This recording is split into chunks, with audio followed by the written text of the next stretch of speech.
Good morning and welcome to the New York City Council hearing of the Committee on Transportation and Infrastructure, jointly with contracts. At this time, can everybody please silence your cell phones? If you wish to testify, please come up to the Sergeant at Arms desk to fill out a testimony slip. Written testimony can be emailed to testimony@council.nyc.gov.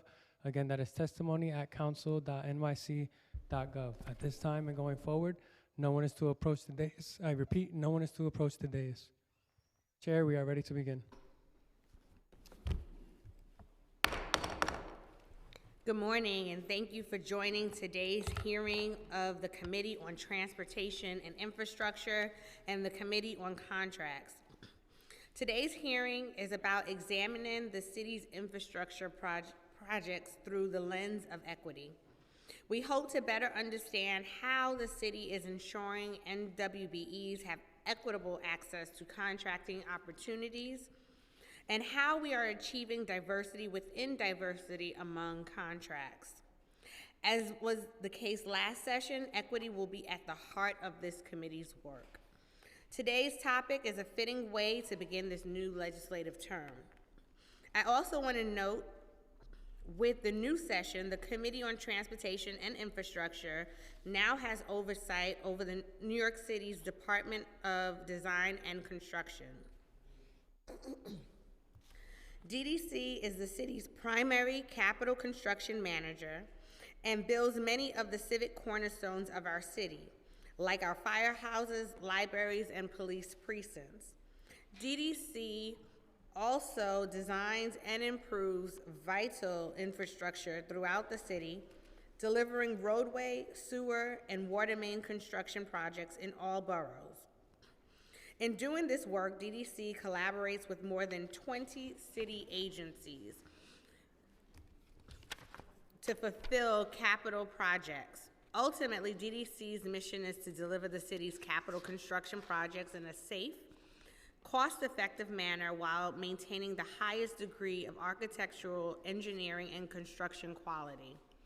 I am excited to hold discussions with the department today and in the future. Throughout this hearing, we will focus on minority and women-owned business enterprises, otherwise known as MWBEs, and how the city has engaged MWBEs as part of its contracting process. New York City has among the nation's highest ratio of MWBEs to minority population, but our MWBEs have historically struggled with participation in city contracting. Although this mayor and his predecessors have sought to expand MWBE participation, we continue to see a trend of substantial underutilization of MWBEs in city contracting. The City Council has worked hard to remedy the underutilization of MWBEs in city contracting.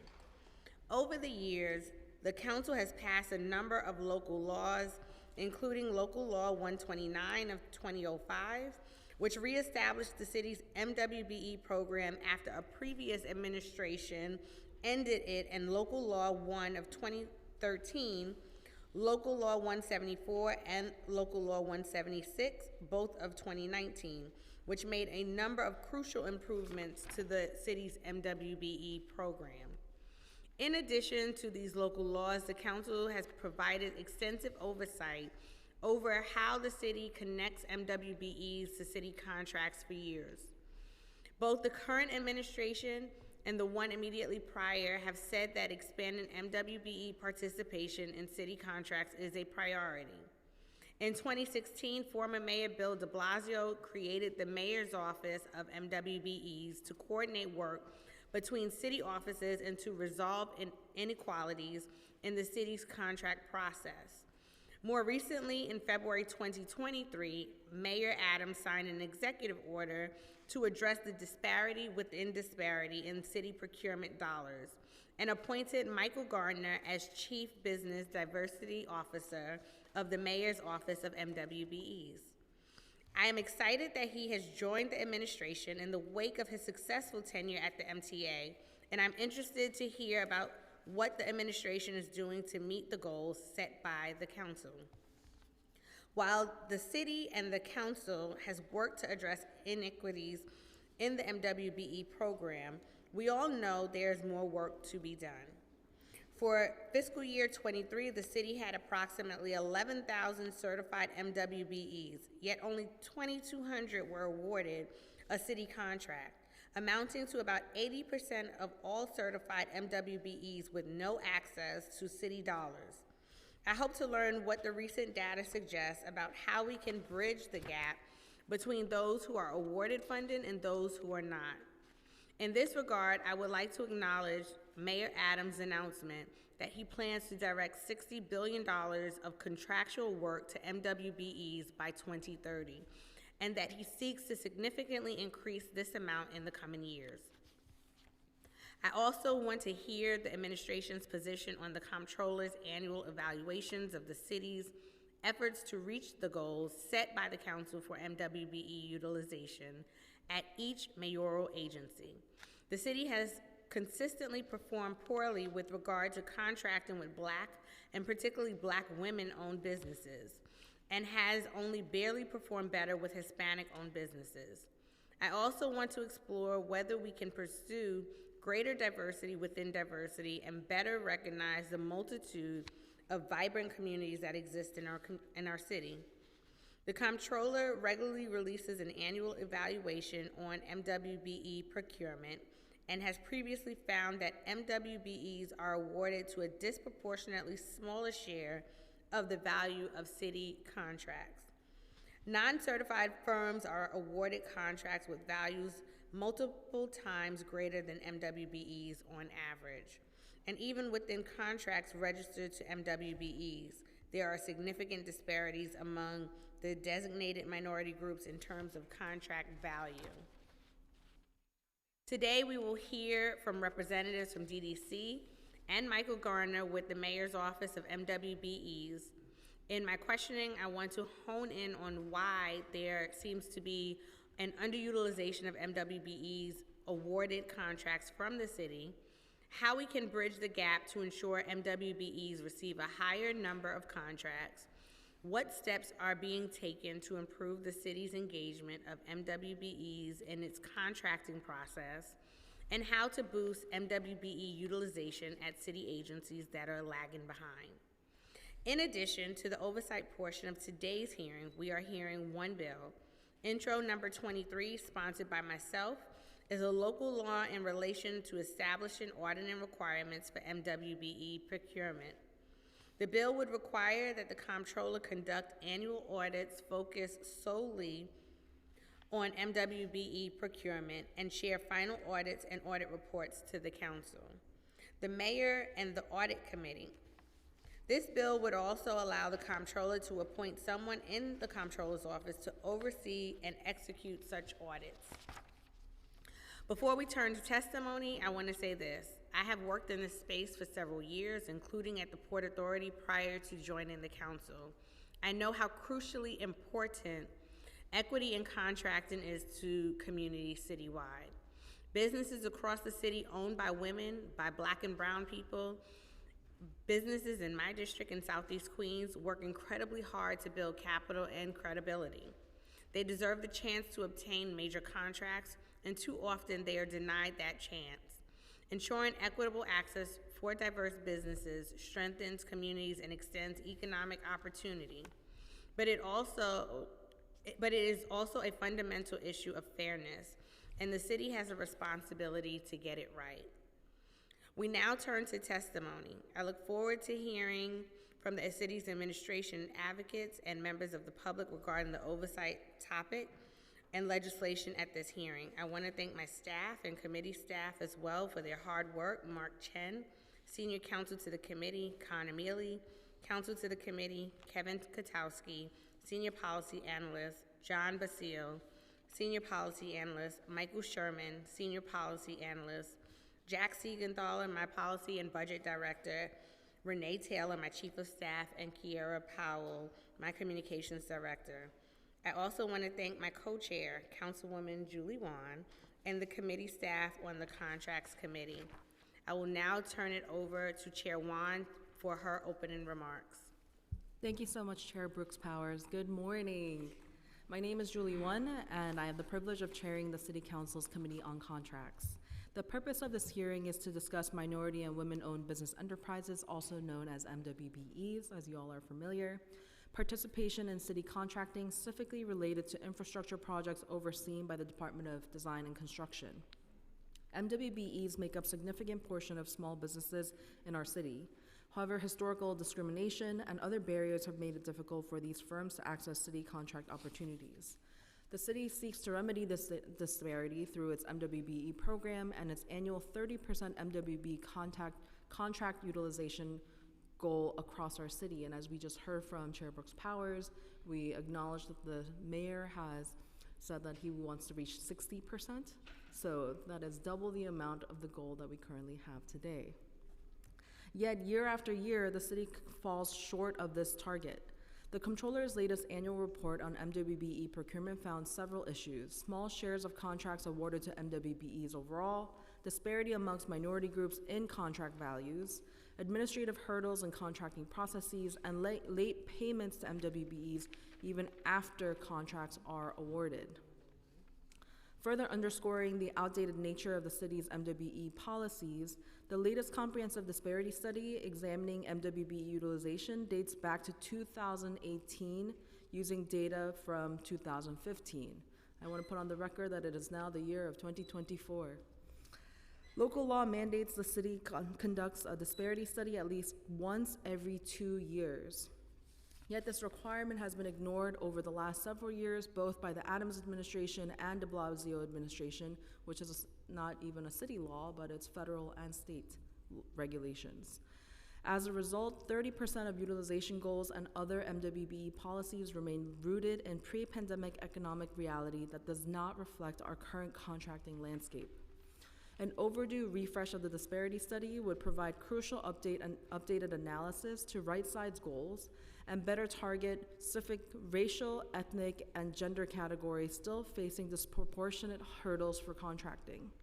As we push agencies like DDC to meet even basic utilization thresholds, an updated disparity study is necessary for accurate MWBE information regarding today's contracting reality.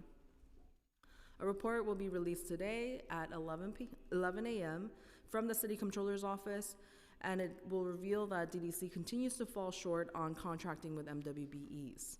DDC is responsible for over half of the city's MWBE eligible contracting requirements, and roughly 31.3% of DDC's contracts went to MWBEs in fiscal year 2023.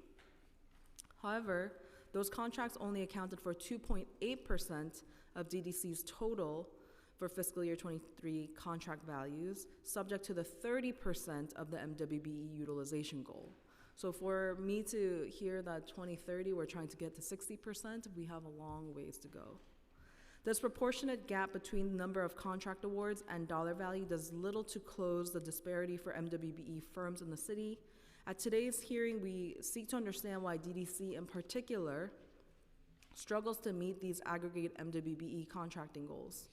For example, on the largest city construction project last fiscal year, the $3 billion contract with a B for the Brooklyn Detention Center, DDC established a 30% utilization goal for MWBE subcontractors. But less than a year into the contract, only 1% was approved. Subcontractor spending has gone to MWBEs. So 30% goal, 1% actually given.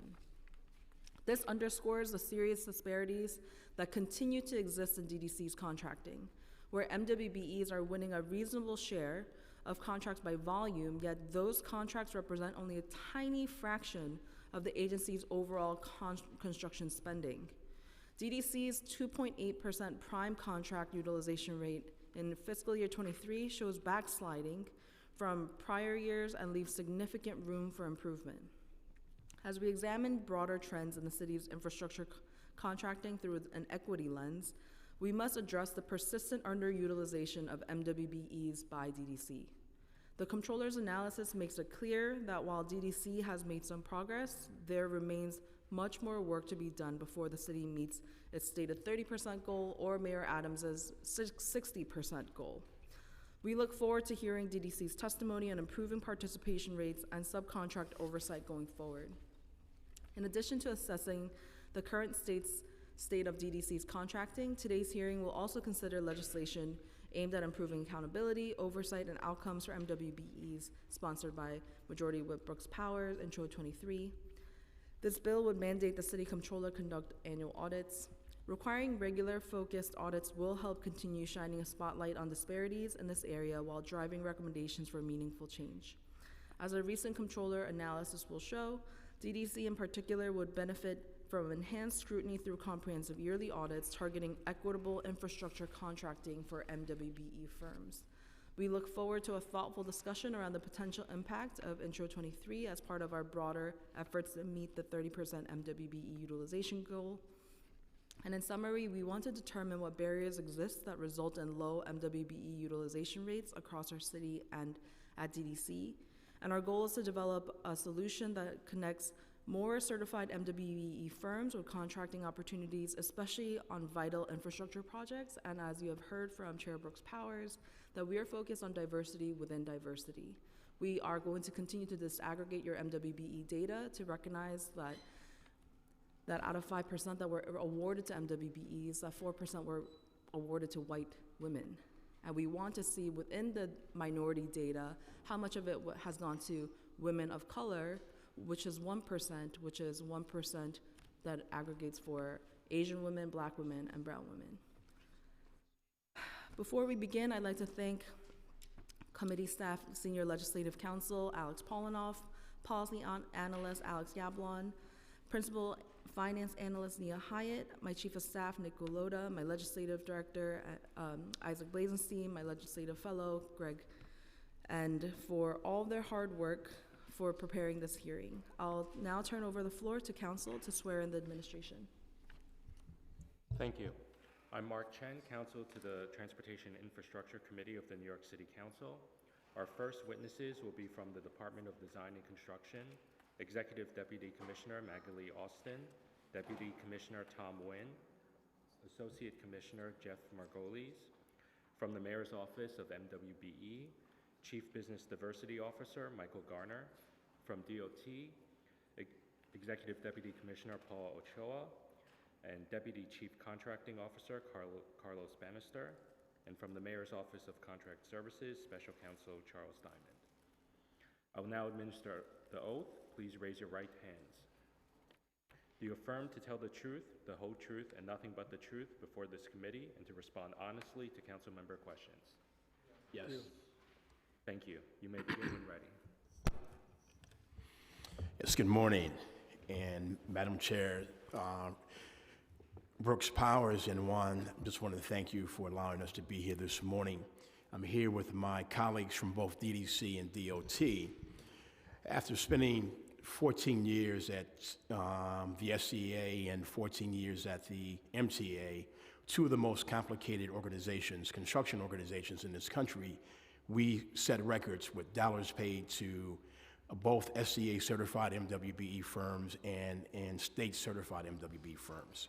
And so when the mayor brought me on, we agreed that we were going to focus on solutions and not be blinded by problems.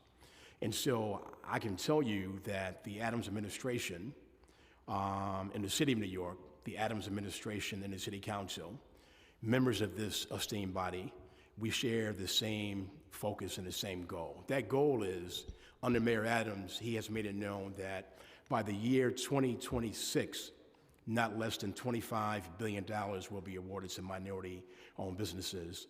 And by the year 2030, not less than $60 billion will be awarded to city-certified MWBE firms. Let me just say also that we operate our program within the current federal law. And we have a goal program, and our goal is to achieve those goals. Let me also say that we have focused on MWBE achievement. We, for the first time in history, Mayor Adams was responsible for getting all of his MWBE goals passed up in Albany, and they were signed into state law by Governor Kathy Hochul. We're going to use aggressive MWBE programming that exists at the SCA and at the MTA in order to drive MWBE operating efficiencies. I would say also that last year we were able to award $6 billion to MWBE firms, which included those local law and one NYC firms that's certified by the City of New York.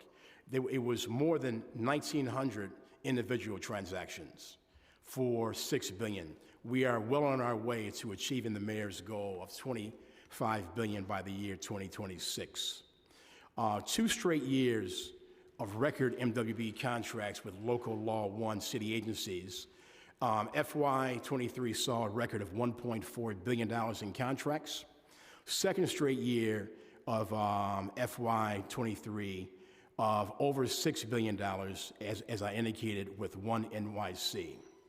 Record tying 28% MWBE inclusion rate.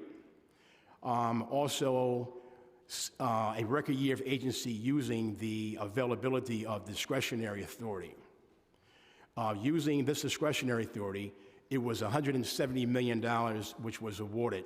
That was an increase of 60% from FY 2022 to 2023, from $112 million to $170 million.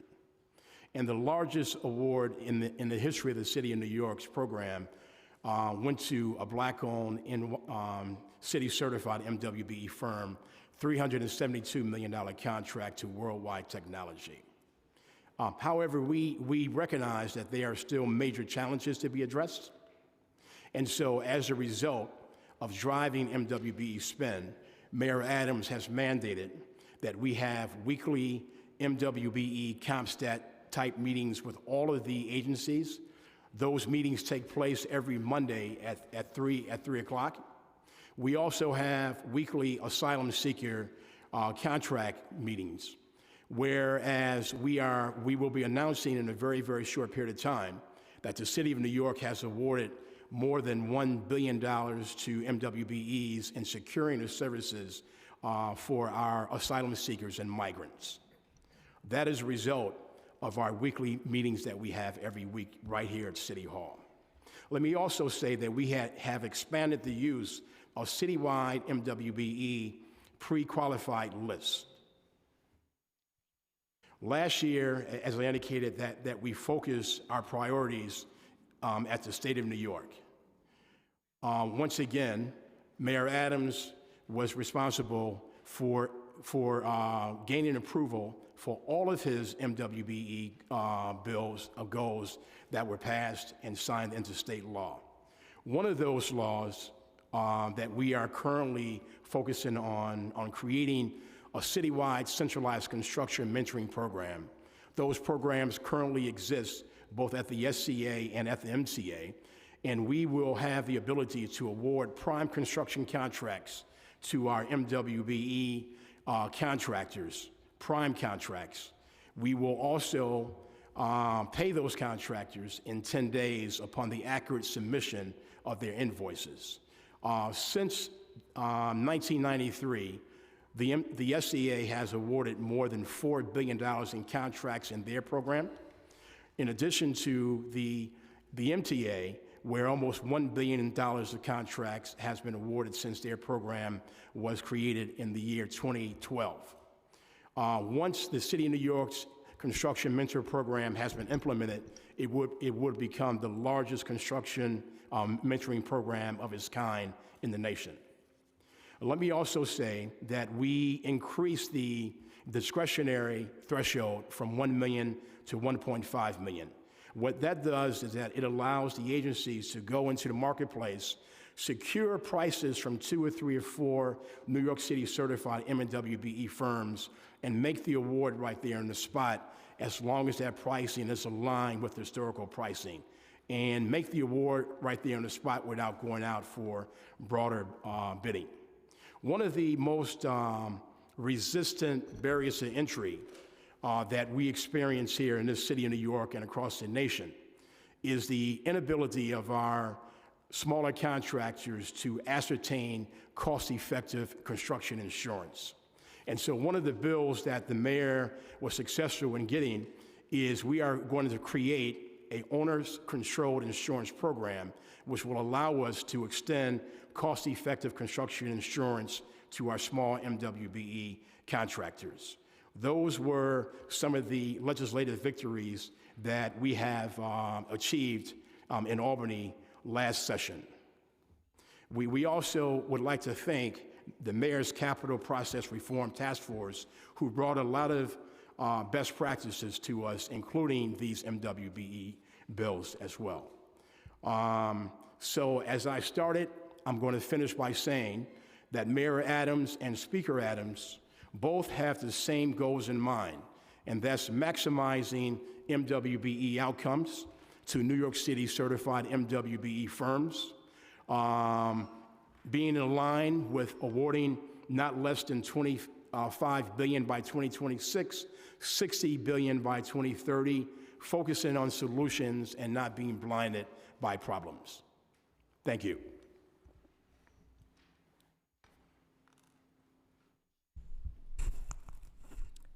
Good morning. Chair Brooks, Powers, Chair Wan, council members. I'm Magali D. Austin, Executive Deputy Commissioner of the New York City Department of Design and Construction, and I'm very pleased to appear before your committees today to discuss DDC's MWBE program. I currently oversee the Office of Diversity and Industry Relations, which manages our MWBE program. Previously, I served as Senior Advisor to the Mayor and Director of the Mayor's Office of MWBEs. With me this morning is Deputy Commissioner Tom Nguyen, who leads our Infrastructure Division. I'm proud to report that DDC remains one of the city's leading agencies for contract awards to MWBEs. We've had many successes and best practices that are now shared citywide. And we anticipate substantial improvement in the future as we continue to move toward alternate forms of capital project delivery outside of the traditional lowest bidder contracting system, which give us greater flexibility. We also still struggle with some aspects of the program where we would like to see improvements. This is in part because of the laws that we would like to change in Albany, but it's also a function of the construction market and the availability of subcontracting opportunities and capacity challenges on DDC's infrastructure projects. DDC structures its procurements to take advantage of new tools authorized by New York State to create additional opportunities for MWBEs. I want to note that we've also been very creative in our efforts. In fiscal year 21, our utilization rate on projects subject to Local Law 1, which requires us to report annually on MWBE contract awards, was nearly 26%, with 350 total contracts valued at $660 million awarded to the city's MWBEs. In fiscal year 22, our utilization rate on projects subject to Local Law 1 was 19%, with contracts valued at $515 million to MWBEs. Though this was the first time in over 5 years that DDC's utilization was below 20%, this was due to an especially large contract valued at over $1.2 billion for highly specialized sewer, water main, and flood protection work. In the latest annual MWBE program compliance report for fiscal year 23, as well as the most recent PMMR, DDC achieved 25% MWBE utilization, with approximately $370 million in contract awards to MWBEs. Note that for our alternate delivery program, including design build, we have exceeded our goals on both programs to date, and we would be happy to discuss this good news with you further.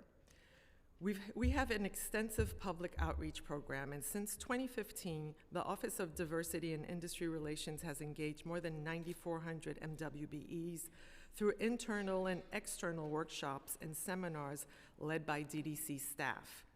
Earlier this month, for example, in conjunction with Queensborough President Donovan Richards, DDC hosted its second Construction Career and Training Resource Fair at Queensborough Hall. And DDC supports MWBEs not just in the construction industry, but also in design, engineering, and construction management. Currently, half of the 20 firms that provide architectural design services for the city's next generation of public buildings are certified MWBEs. 40% of the 15 firms providing construction management services are MWBEs. And most notably, 68% of the 31 firms providing resident engineering inspection services, which encompasses day-to-day oversight of our infrastructure work, and 4 of the 5 firms providing special inspections are MWBEs. Much of the city's and DDC's MWBE program is regulated by the state, and we've devoted significant time and resources to lobbying for changes that would enable us to enhance our program. Those efforts have been coordinated with the Mayor's Capital Process Reform Task Force and our sister city agencies.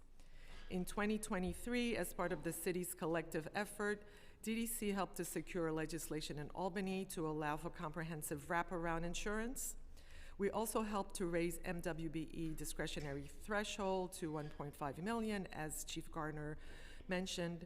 We also realized significant success in establishing our own MWBE-only pre-qualified list for our general construction procurements between $500,000 and $3 million.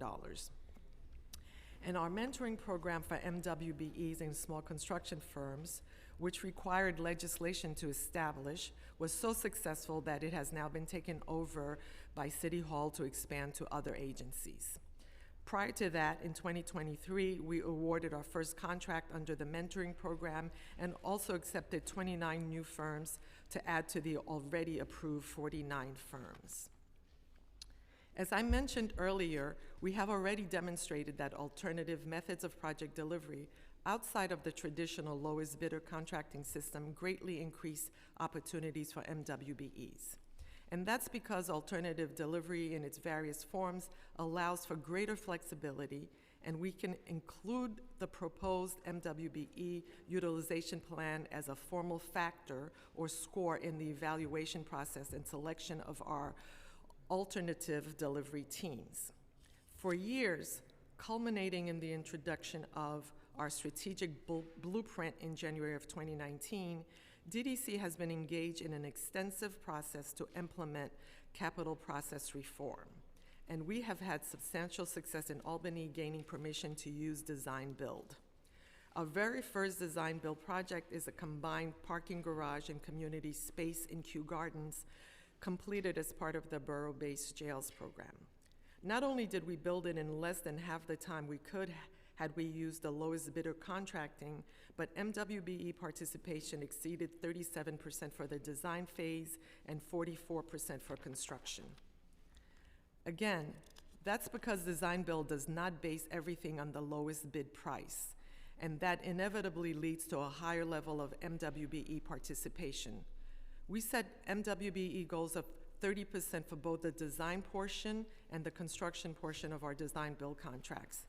And acknowledging that there is much work to do in ensuring that Black and Hispanic MWBEs have equal access to contracting opportunities in the program, we have disaggregated those goals further with individual 10% targets for both Black and Hispanic vendors. We continue to advocate for other methods of alternative delivery, which will also increase opportunities for MWBEs. One of those is called CM Build. DDC successfully used CM Build during the pandemic, for example, and built 3 large clinics for the city's public hospital system, valued at $117 million, with 46% MWBE utilization. Another is Progressive Design Build, which will be particularly helpful with our infrastructure projects and ultimately making DDC an authority. While we've seen substantial progress in our public buildings division and the alternative delivery program, one of the greatest challenges for our MWBE program remains our extensive portfolio of infrastructure projects. The barriers for entry for smaller firms and the manner in which the work in a typical project is divided. Even in New York City, the number of firms capable of competing for our large infrastructure projects, similar to the type of work we do every day in the $2.5 billion Southeast Queens initiative that we're completing with DEP and DOT, is limited. We see the same group of firms over and over, and few of them are MWBEs. This is not likely to change soon, as the barrier for entry into the market to complete these types of contracts is very high, requiring large investments in machinery and materials. Another element we are bringing to our design-build contract is aiming to hire local MWBEs. For example, in July, we held a construction career and MWBE expo for the Brownsville Girls Empowerment Center and Community Hub that DDC is building at 444 Thomas Boylan Street in Brooklyn. On March 13th, we're hosting our next quarterly information system and job fair for Eastside Coastal Resiliency, focusing on how local residents can get into the relevant unions. We further held the Rockaway MWBE vendor event on December 14th, and we'll be replicating events like this across the city. So in closing, I would reiterate that DDC is one of the leading agencies for contract awards to MWBEs, and we are actively trying to improve on that performance, both through legislative actions in Albany and through innovative contracting and hiring strategies in the city. And as we improve capital project delivery for the city, we anticipate we will also expand opportunities for MWBE firms. And thank you, and we would be happy to answer any questions at the moment.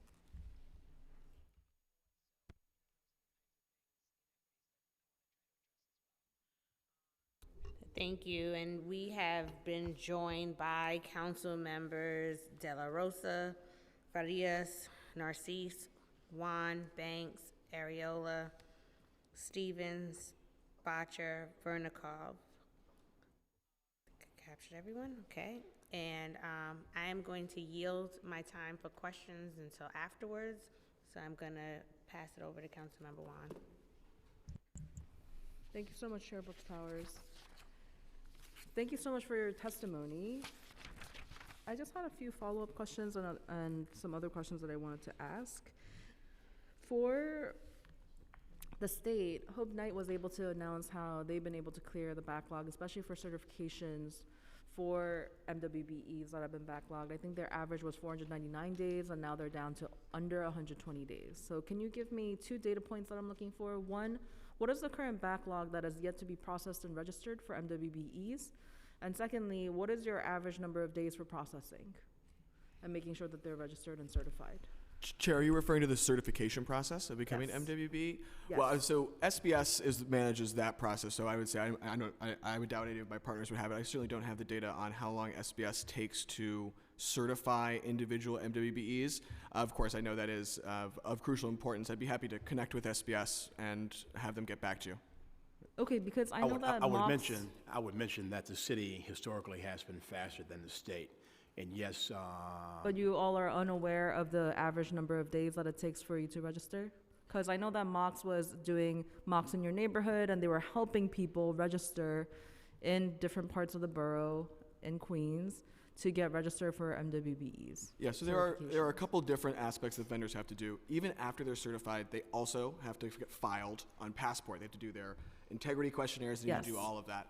So Mox, you're absolutely right. The Mox in your neighborhood program, we're going out there, we're sitting with vendors, having them fill out that application. I believe if we're talking about filings, it's definitely regarding Passport. In terms of sending them to SBS to get certified, we absolutely do that. However, Mox does not manage the process of certification. Okay, so no. within Passport, which you oversee in Mox, how many days does it take?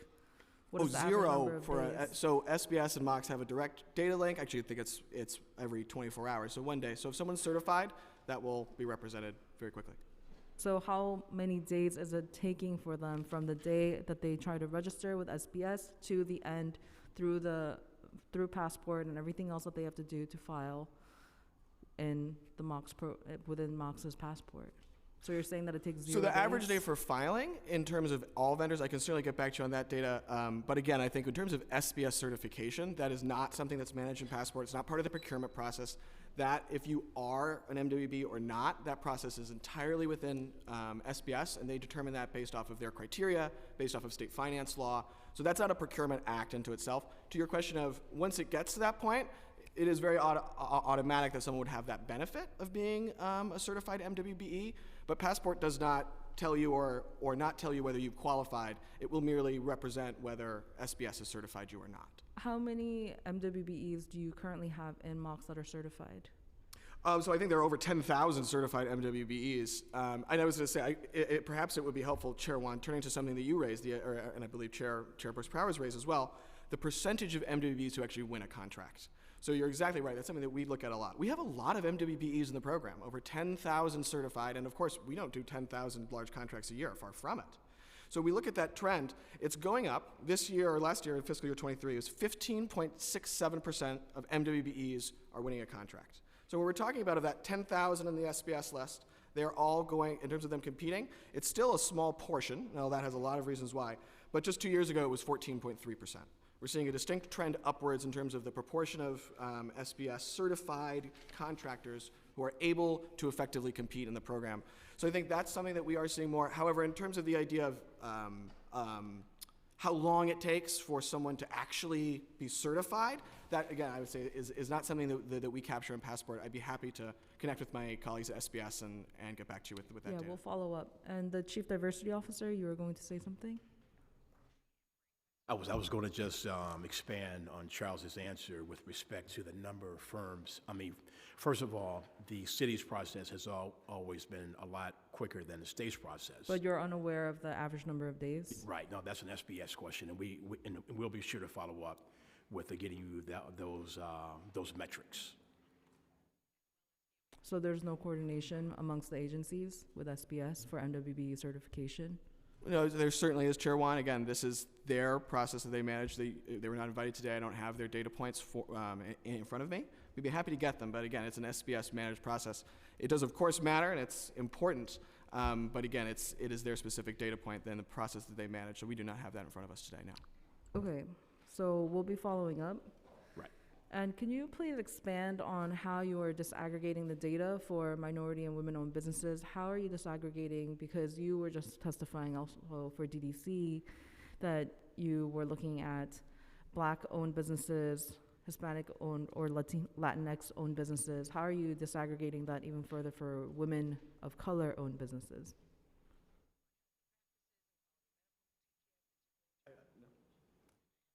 I'm sorry, can you repeat the question? How are we disaggregating the goals? For diversity within diversity, how are you disaggregating the data to separate out and provide transparency publicly for women, minority-owned businesses?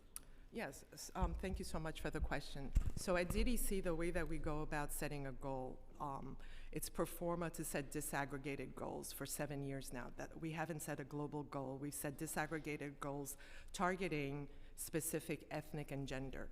And that's because about 8 years ago, we realized while, globally, the MWBE program was progressing, there were groups, specifically Black and Hispanic vendors, were not doing as well. So when we get, for example, when we work with the infrastructure program, we get a scope of services that will be required. And we examine the SBS database for availability of vendors, specifically Black and Hispanic vendors. Once we determine the availability and capacity, then we set a goal for Black vendors, for Hispanic vendors, and for Asian vendors, as well as women-owned businesses. But how are you separating out women, Black-owned businesses, women, Asian-owned businesses, women, Hispanic-owned businesses out of your data set? Go ahead. So Chair Wan, in all of the quarterly Local Law 1 reports that come out in the year-end one, they're disaggregated by all of those data points. So all of the ones that are enabled by Local Law 1 and the Council's legislation, those are the data points that are a result in the Local Law 1 report, quarterly and yearly. So those are disaggregated goals in there. You can find all that data there. Could you help me understand why the disparity report has not been released since 2018, using 2015 data? I'm sorry, which report, Chair Wan? For the disparity report that is supposed to be done every 2 years, disparity why study. it hasn't been reported since 2018, which uses 2015 data? Yeah, I'll turn to Chief Garner, but I know that our colleagues at SBS have been working on it and are planning a lot of work around that. So one of our first goals was to hire a consultant to conduct a disparity study, and I'm happy to say that vendor has been hired with the goal of coming back with disparities in November 2024. And so that contract has been awarded.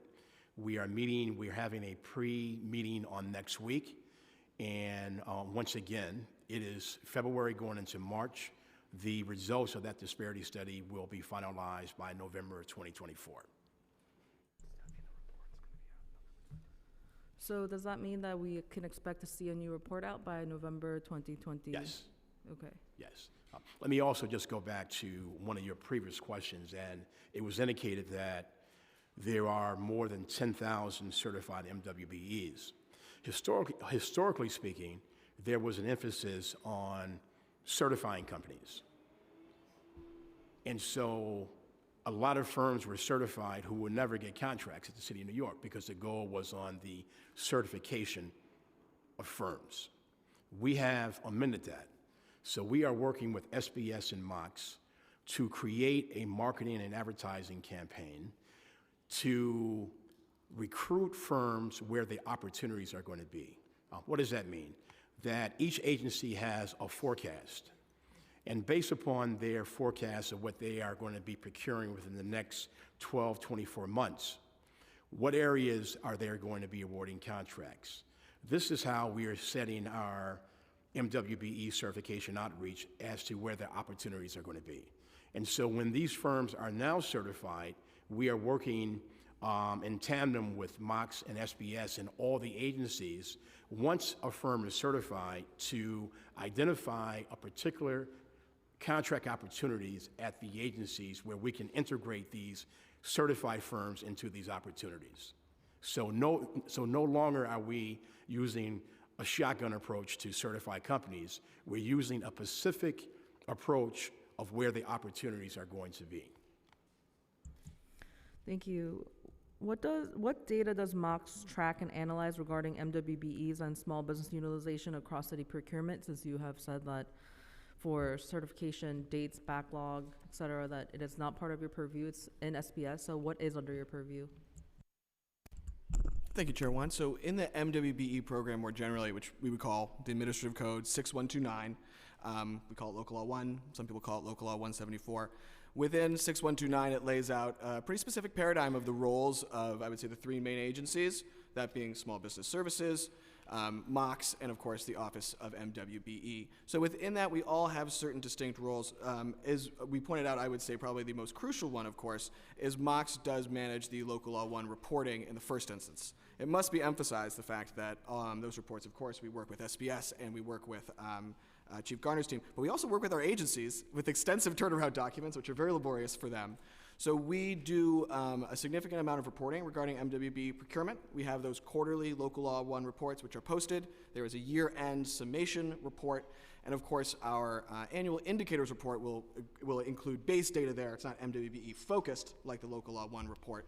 So there's that role. There's also several distinct procurement roles. So there are certain times when MWBE issues are procurement issues of can you have X or Y in a contract. That will, of course, come to Mox. A huge role that we, I think Chief Garner started to emphasize and Executive Deputy Commissioner Austin also emphasized, are these legislative gains that we've had in the last few years. So we look at the procurement tools.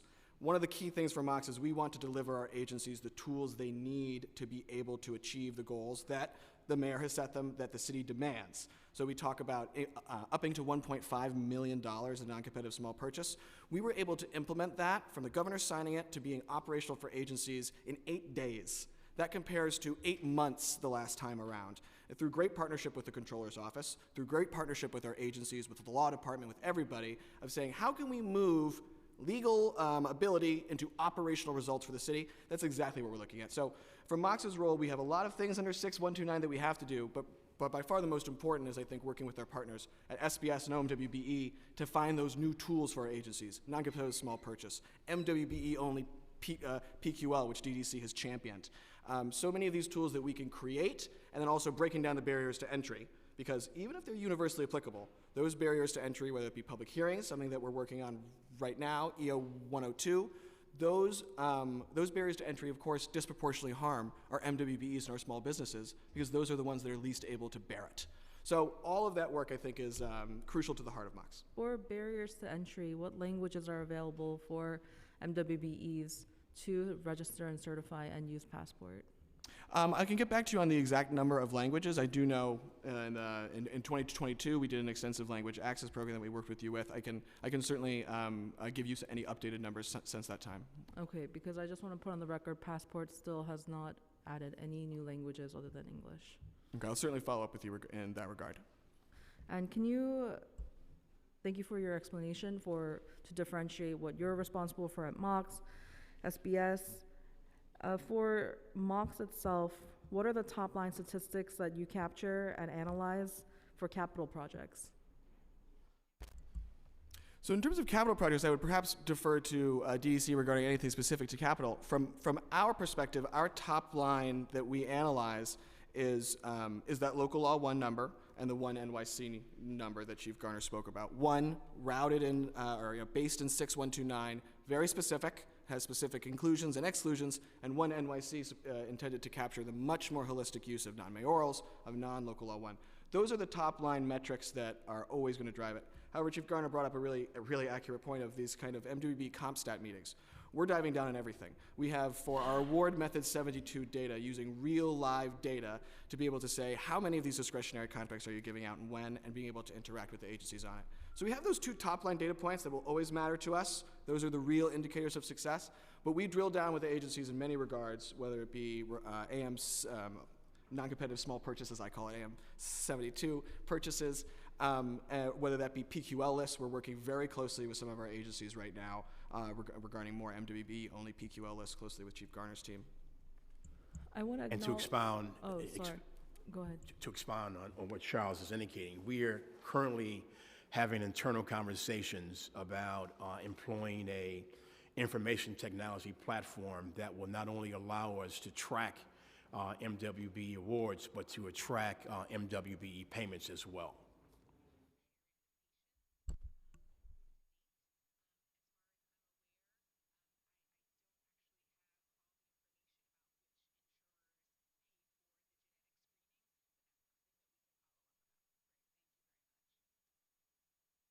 Thank you. And I want to acknowledge that we've been joined by Councilmember Sandy Nurse. What program and services does MOX offer to build the capacity and competitiveness of MWBEs to encourage their participation in the public procurement process, and how effective have they been? What is under your purview outside of SBS? Absolutely. So I think that's actually a great example of where there is a significant amount of interagency cooperation. We have, as I know I testified to the last time I was here regarding emergency contracts, we have an extensive MOX in Your Neighborhood program, whereby under this administration, unlike in previous administrations, MOX is putting itself out there into the neighborhoods, going to, using the SBS mobile van, booking out chambers of commerce rooms, doing all these things to, as you discussed, Chair Wan, of really getting into and meeting vendors where they are so that we can help them with what are tedious and difficult things, but if you have someone standing there with you, can take 5 minutes. So we've seen a huge amount of success. I will pull it up for you right now. So in terms of our MOX in Your Neighborhood, we've had over 33 trainings, both in person and online, 4,900 individuals. So these are vendors, not agency personnel, vendors or potential vendors who are attending these sessions. And we're seeing an incredibly high uptick in terms of them actually, as we say, getting filed. So when we have people who are going there and attending those hearings, they are attending those meetings, they are going to filing exponentially faster. So 33 trainings in this new administration. We hope to continue to do more. And that is an area where I do have to emphasize SBS runs their Procurement Training Institute, which is very specific, which OMWBE and MOX also assist with. So we have those agency-sided trainings as well as the vendor-sided trainings. We have both. How many people attended those 33 trainings? It was over 4,900, and that's vendors. So it could be multiple individuals from one vendor, but 4,900 of vendor side. Yes. Yeah, I just wanted to mention also is that we've created MWBE borough-based outreach events. And so we are taking the city's MWBE programming to each one of the boroughs. We had a standing room only crowd in the Bronx last week. We will be going to Queens in April. These MWBE borough outreach events are coordinated in conjunction with the Bronx Borough President and other Chamber of Commerces. And so we want to take our programming to the boroughs. And so in a perfect world, if there are a large contracts that are going on, we want to expose our MWBE firms to those third-party contractors and consultants for subcontracting opportunities. This was for Box, the 70,000? For the Office of MWBEs, we see that there was $70,000 PEG. How has this impacted the operations, if at all, to provide services to MWBEs? I'm sorry, the PEGs? Yes. We're moving full steam ahead. We are optimistic that as we move forward, those pegs will be lifted, but we're hiring talented, qualified staff. We're advocating for programs and information technology services. Also, the construction mentoring program, citywide construction mentoring program, has been funded. And so to make a long story short, we're moving full steam ahead. So how did the $70,000 get impacted? So where did you take the $70,000 from? Out of staff vacancies. And could you identify the vendor that's going to be conducting the disparity study, your contractor? Yes, it's CUNY. Excuse CUNY, me? Oh, CUNY? yes.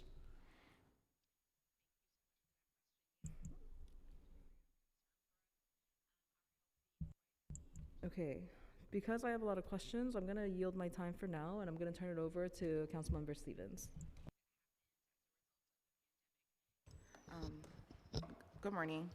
I just have a question, because I know in the testimony, it was stated that you'll be paying NWBEs within 10 days after after the invoice is submitted. Can you talk a little bit about that process and how you got to this? I would love to hear more about that. Yes, that's for our construction mentoring program.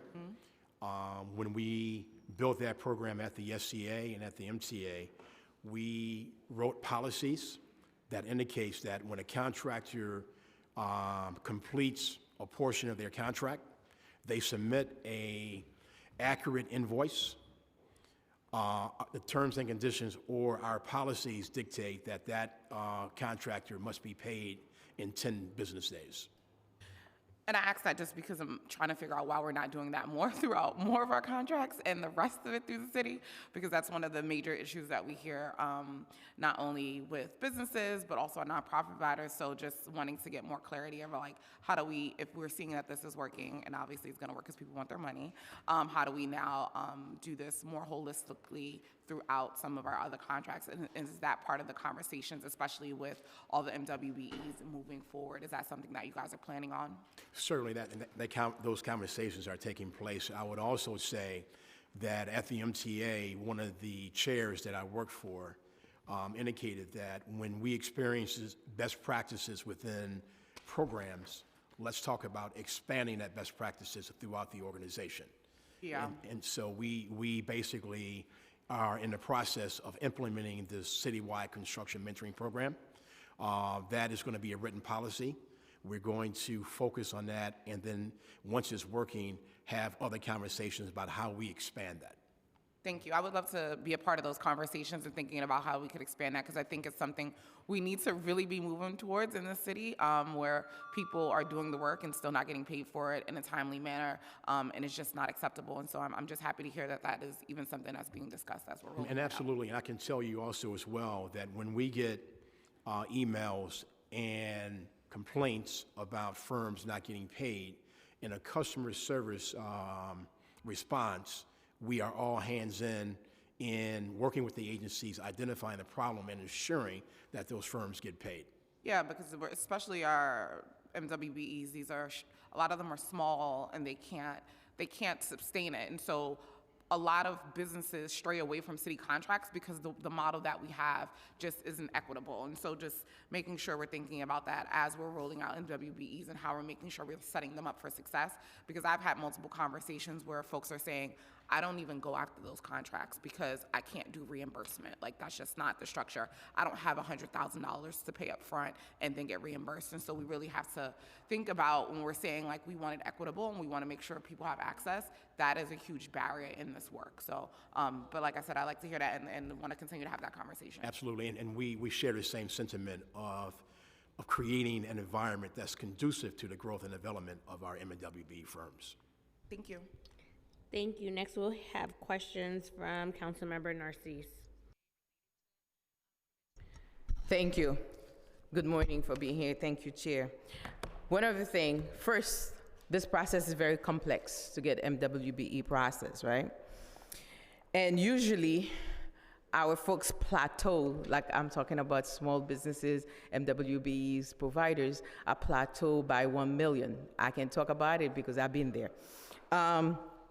One of the things that we find out in the process, that there's folks, there's bad players that not really minority, business owners that able to get themselves in the process. I hope you know what I'm talking about.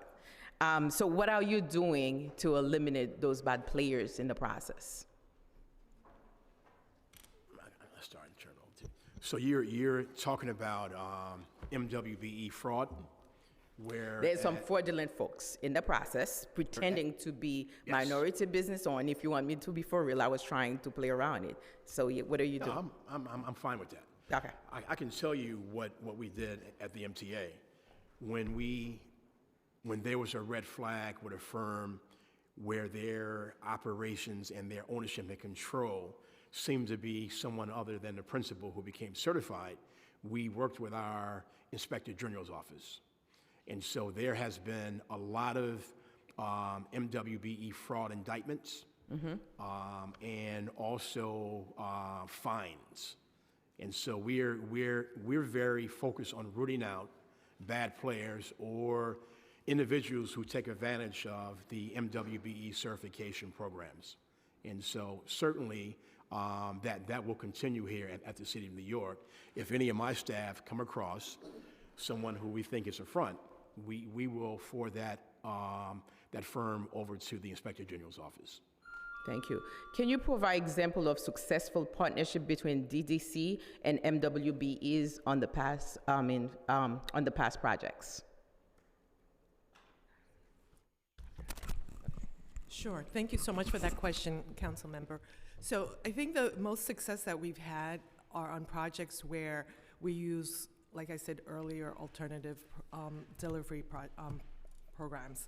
For example, during the pandemic, we were in a hurry. We had emergency contracts, and I don't know if you're aware, but emergency contracts are excluded from the MWBE program. But at DDC, we didn't exclude them. And we had the flexibility to ensure that MWBEs participated in those projects. So the three clinics the health centers that we built for the city's hospital system, valued at over $117 million, we had a 46% utilization rate on those. And we were able to actually, not just through subcontracting, also through prime contracting. So one of the construction managers was an African-American woman. And we were able to do that because we weren't constrained by the lowest bid. And as I stated in my testimony, whenever we have the flexibility, it really allows us to put, for lack of a better word, pressure on the primes to make sure that they enhance the MWBE program. Thank you. Thank you, Chair. Yes, City Council person, let me just expound upon that also as well. Due to, once again, the weekly MWBE asylum spend meetings that we have, there were a lot of contracts that were awarded to nonprofits, which we don't have the ability now to assign MWBE goals to human services contracts. However, when those contracts expire, we have conversations about giving us the ability to assign MWBE goals before that contract is going to be extended. And in a lot of cases, the answer has been yes. And once again, we are going to report in a very short period of time that contracts to MWBE firms in the asylum seeker migrant spend has exceeded $1 billion. And so we're going to announce that in a very short period of time. Thank you. So DDC is the city's primary capital construction project manager, building many of the civic facilities in New York City, as I mentioned in my opening statement, and while also designing and improving vital infrastructure. The number of projects DDC is currently working on and projected new projects in 2024, could you provide a breakdown of what that looks like? That's not something that I have with me. Can we get back to you on that? If someone could get the answer while we're in the hearing, that'd be great. Also, I'd like to know the average number of projects, generally speaking, that DDC works on per year. Do you know that? The average, I'm sorry. Projects that DDC works on each year? Go ahead. Within the infrastructure group, I would say on average, year over year, we do about 60 projects.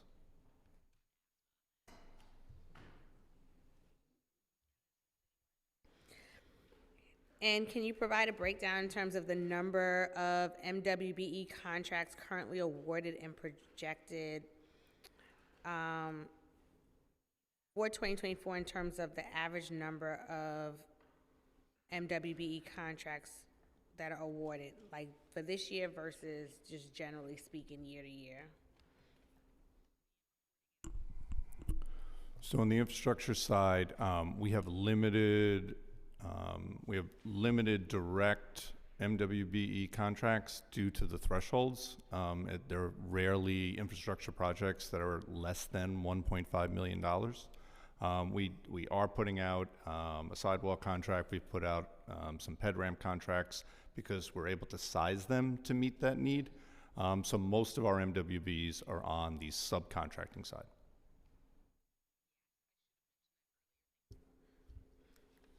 In terms of capital commitment rate for fiscal years 2019 to 2023, what was the commitment plan at adoption and what was the actual committed amount at the end of the fiscal years? Paul, do you have that number? Hi, Councilmember. I can take it from the DOT side. Last year, DDC, the DOT projects that we sent to DDC, they completed about 98% of the projects we set for the beginning of the year. So we were very happy with their delivery. Just for awareness, DDC usually handles our street reconstruction projects as well as our ped ramps, as Tom mentioned. So we were thrilled with the amounts that they produced last year. I just wanted to talk about the citywide centralized construction mentoring program is going to give us the ability to award prime contracts to our MWBE firms up to $5 million. And so we are garnering or gathering projects from each one of our agencies, 9 agencies in total, and they are allocating projects to this centralized program. And so that's going to give us the ability to award prime construction contracts to our MWBE firms who, under certain circumstances, only could work for the city as a prime contractor. We are debundling and having the agencies to debundle their projects into smaller sizes from 100,000 to 5 million. What are the 9 agencies? The 9 agencies, you would ask me that. NYCHA, EDC, NYCHA, EDC, H&H, DEP, DOT, Parks. Got 3 more. 3 more? 3 more. Sanitation.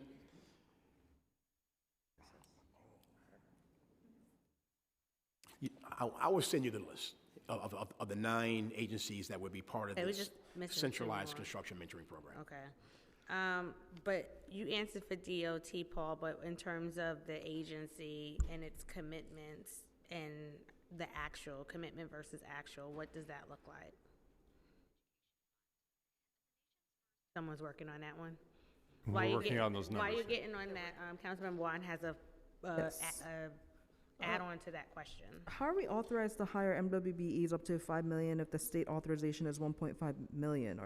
Are they still competitively bid? There are different enabling legislations, Chair Juan. So the mentorship program is a different one to the non-competitive small purchase, which is 1.5. So there's simply different tools that the state has given us. Okay, and then to follow up on what DDC was saying, how most of the MWBEs are in your subcontracts, not prime. From our conversations that we've had with the Comptroller's Office, who is in this room right now, it sounds like mayoral agencies are not consistent when it comes to entering subcontractor MWBE utilization into the payee information portal. Are you doing anything to ensure agencies update PIP with accurate subcontractor MWBE data? Because without it, the data makes it difficult for oversight bodies like the council and the comptroller to accurately analyze overall MWBE utilization, and we want to make sure that we're separating and disaggregating subcontracts from prime contractors. Chair Juan, thank you. I would take that holistically, where the idea is that issues with not having enough information in PIP, the payee information portal, is a long-standing and very, very troublesome issue. It's absolutely something that we encourage our agencies to ensure they're doing. And to be quite frank, the city we've taken it a step further. As the controller knows, we've engaged in a very broad scoping and design for new subcontractor functionality that will actually be in Passport, as opposed to PIP being its co-managed. Now PIP will still have some functions, there's different things. But crucially, PIP does not work as we need it to work. I think we've all known that for years. And so we've scoped and designed the subcontractor functionality that's going to go into Passport. In the near future, those contractual and timeline details are all being finalized, but it's been fully scoped, and we're going to implement these changes. So we completely agree that the PIP system and the way the agencies interact with it does not fit the needs. We need more data. We need more information. I would highlight, although, the important difference of spend and contract value. As Chief Garner very accurately was saying before, we have to manage both, because from a contractual standpoint, we can manage values, but it's all relatively meaningless if the spend isn't there at the end. So also managing those kind of 2 different metrics is also crucially important. So we agree. When can we see this in Passport? What is the expected date for this update? I'm not aware of a set date when it's supposed to begin. It is absolutely scoped for, I believe, the next release. It's that and Document Vault, which you're familiar with, Chair Juan, that are in there. So I can certainly follow up with if there's with our tech team on a specific timeline, but that is all steam ahead. And just in line with that, I'll just go back up around to the subcontractor question now, because I did have that also queued up. How is the administration working to ensure that MWBE subcontractors receive on-time payments? MWBEs can be extremely vulnerable when they are not made whole in terms of their work in a timely manner. We've seen a number of cases in terms of city contracts, broadly speaking, where you would have a sub that's not getting their payment on time from the prime, but the city is protected because the contract is not between them and the sub.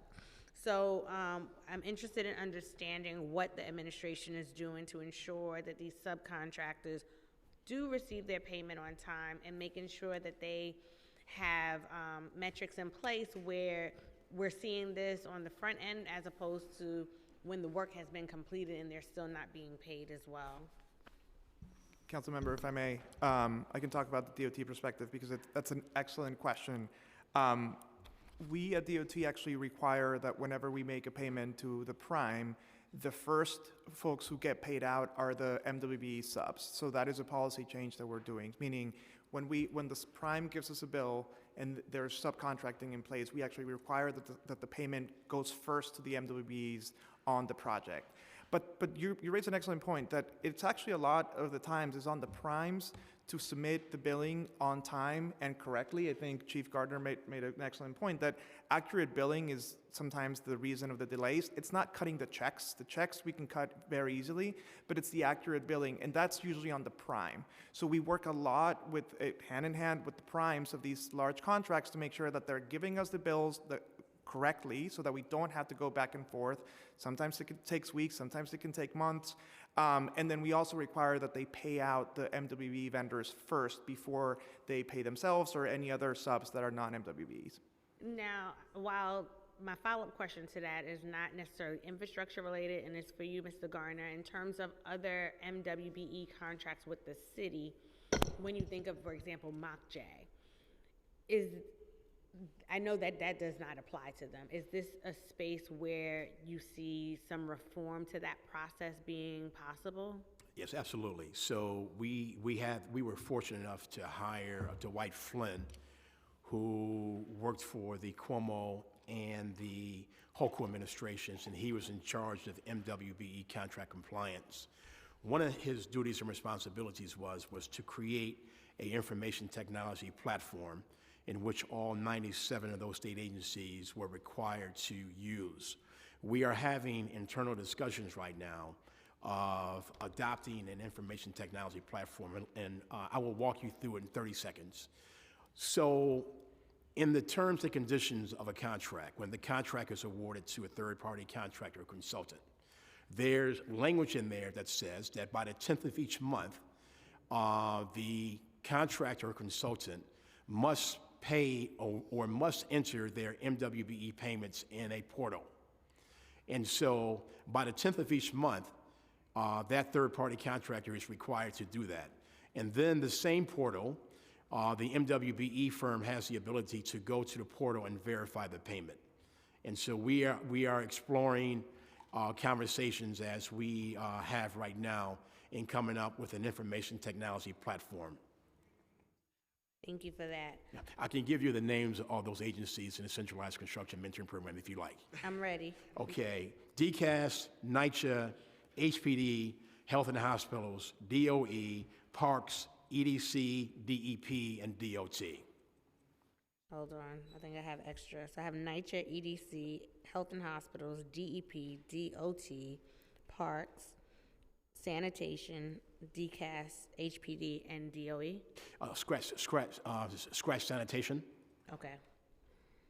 Perfect. And so there's 9. And once again, DCAS, NYCHA, HPD, Health and Hospitals, DOE, Parks, EDC, DEP, and DOT. Perfect. And we've been joined by Councilmember Rivera. Wanting to just pivot to DDC strategic blueprint. In 2022, DDC released an update on their strategic blueprint, which summarizes DDC's commitment and new goals to maximize public investments. One focus area of the report was expanding opportunities for MWBEs, which we're going to dig into.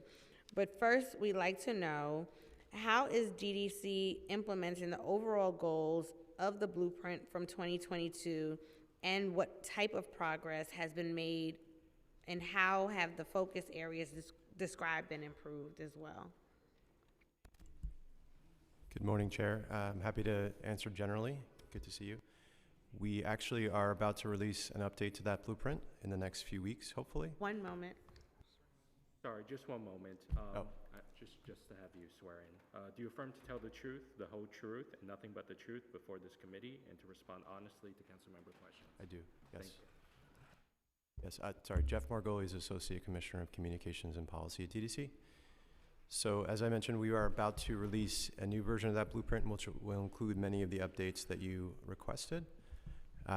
We have made progress, and I'll defer to Tom on some of the specifics on the infrastructure side, for example, but in terms of payment processing, how long it takes for a change order to go through our system, how long design takes, how long different aspects of the construction process take. So we've made a lot of internal updates, and then as we've mentioned here, there's a larger effort through the mayor's capital reform task force to look at the bigger picture.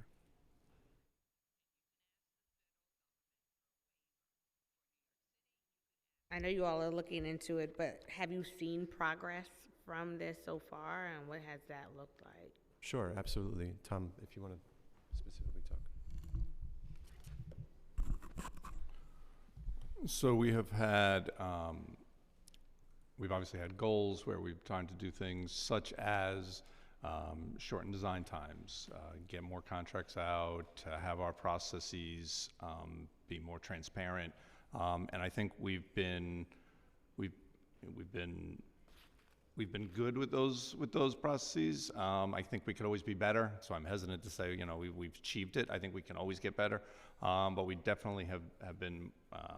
We've shared with both the contracting community and the consulting community what's going on, what's coming out, and how we can be more upfront with our processes, so that they know what contracts are coming and that they can, you know, better prepare themselves for proposing on our contracts. Does the DDC still believe it should be reconstituted as a state authority? Yes, that is something we've worked on with the Mayor's Capital Reform Task Force. Is there a plan to release another blueprint in the coming years, and if so, when? Yes, in a few weeks, hopefully. Oh, in a few weeks? A few weeks. I don't have a specific date, but it's being written on. It's been written, so it's just being formatted right now. Awesome.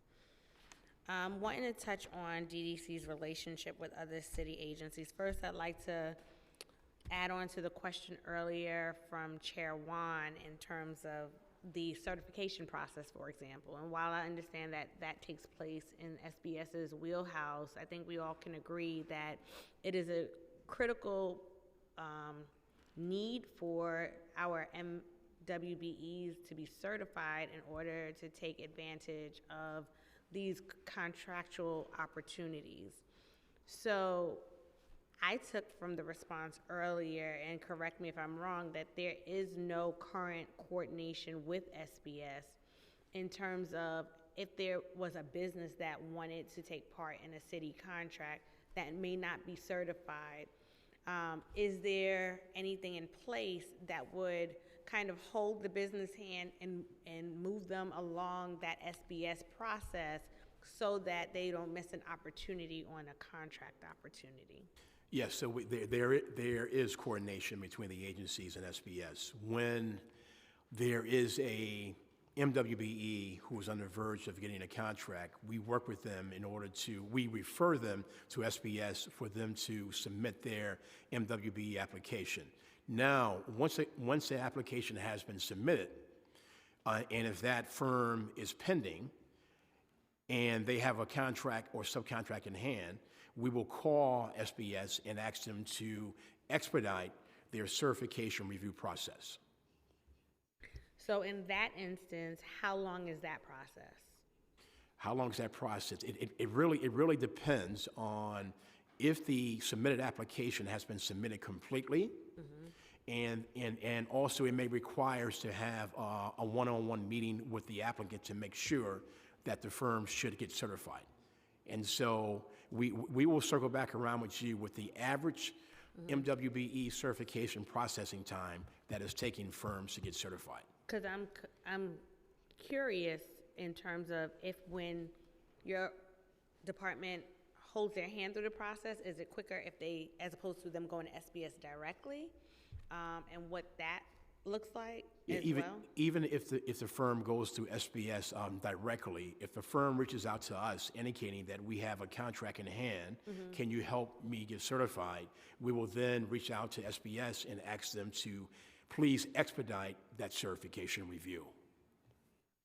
Got it. And then in terms of DOT,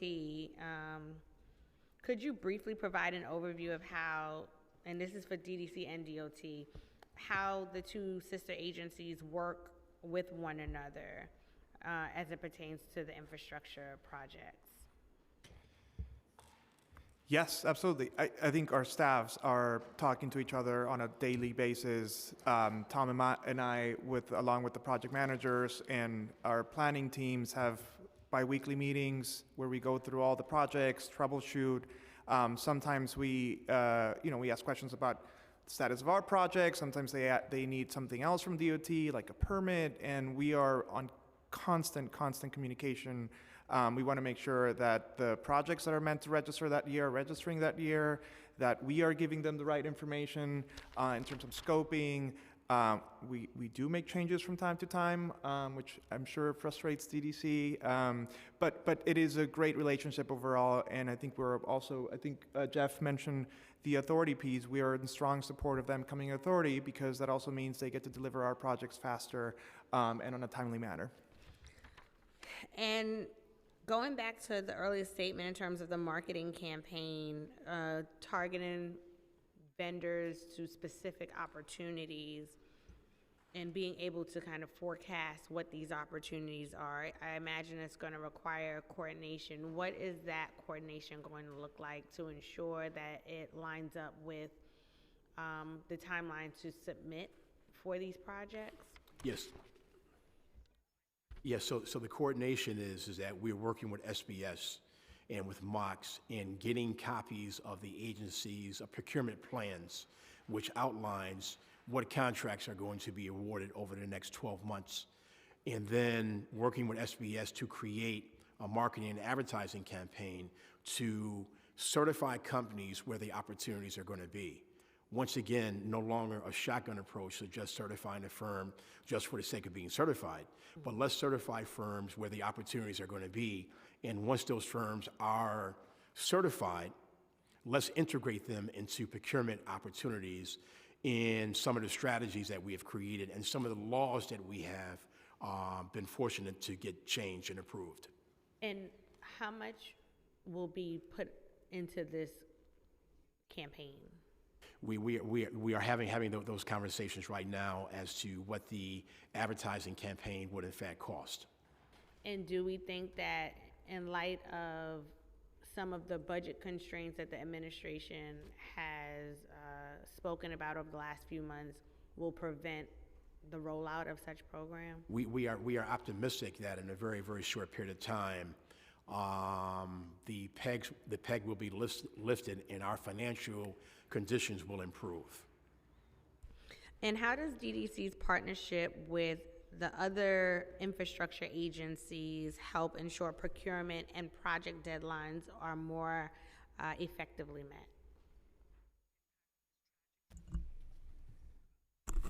I'm sorry, Councilmember, could you repeat the question, please? Sure.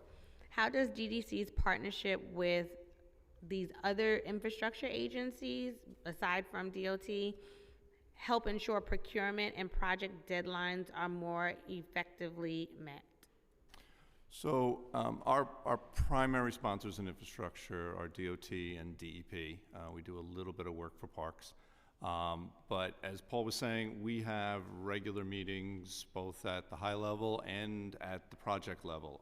There's probably easily a half a dozen touch points between DOT and DDC, similar to DEP.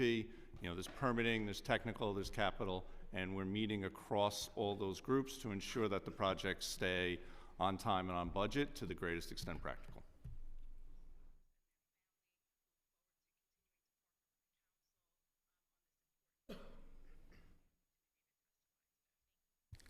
Thank you for that. Does DDC coordinate on its MWB outreach and, how does specifically DDC coordinate on its MWB outreach and procurement with the other agencies? So we do, our outreach is actually quite extensive, and we do it in a number of different ways. We have a project-specific outreach that we work very closely with SBS as well as OMWBE. For example, some of our design build projects, and we have the scope of service that we're going to require. So it's very, very targeted in terms of the outreach that we ask SBS to do to the certified MWBEs within their database. We also, adding to that, we also reach out to MWBEs that we have done business with before, making sure that they're included in that outreach. We also participate in the SBS Borough Forums, making sure that we touch MWBEs there. And we also work with the borough presidents when asked to put on events. Chair, if I may, you brought up a good point about the fiscal challenges that the city has faced. However, DOT, we are investing a lot of in-house resources and staff time to make sure that we do exactly that.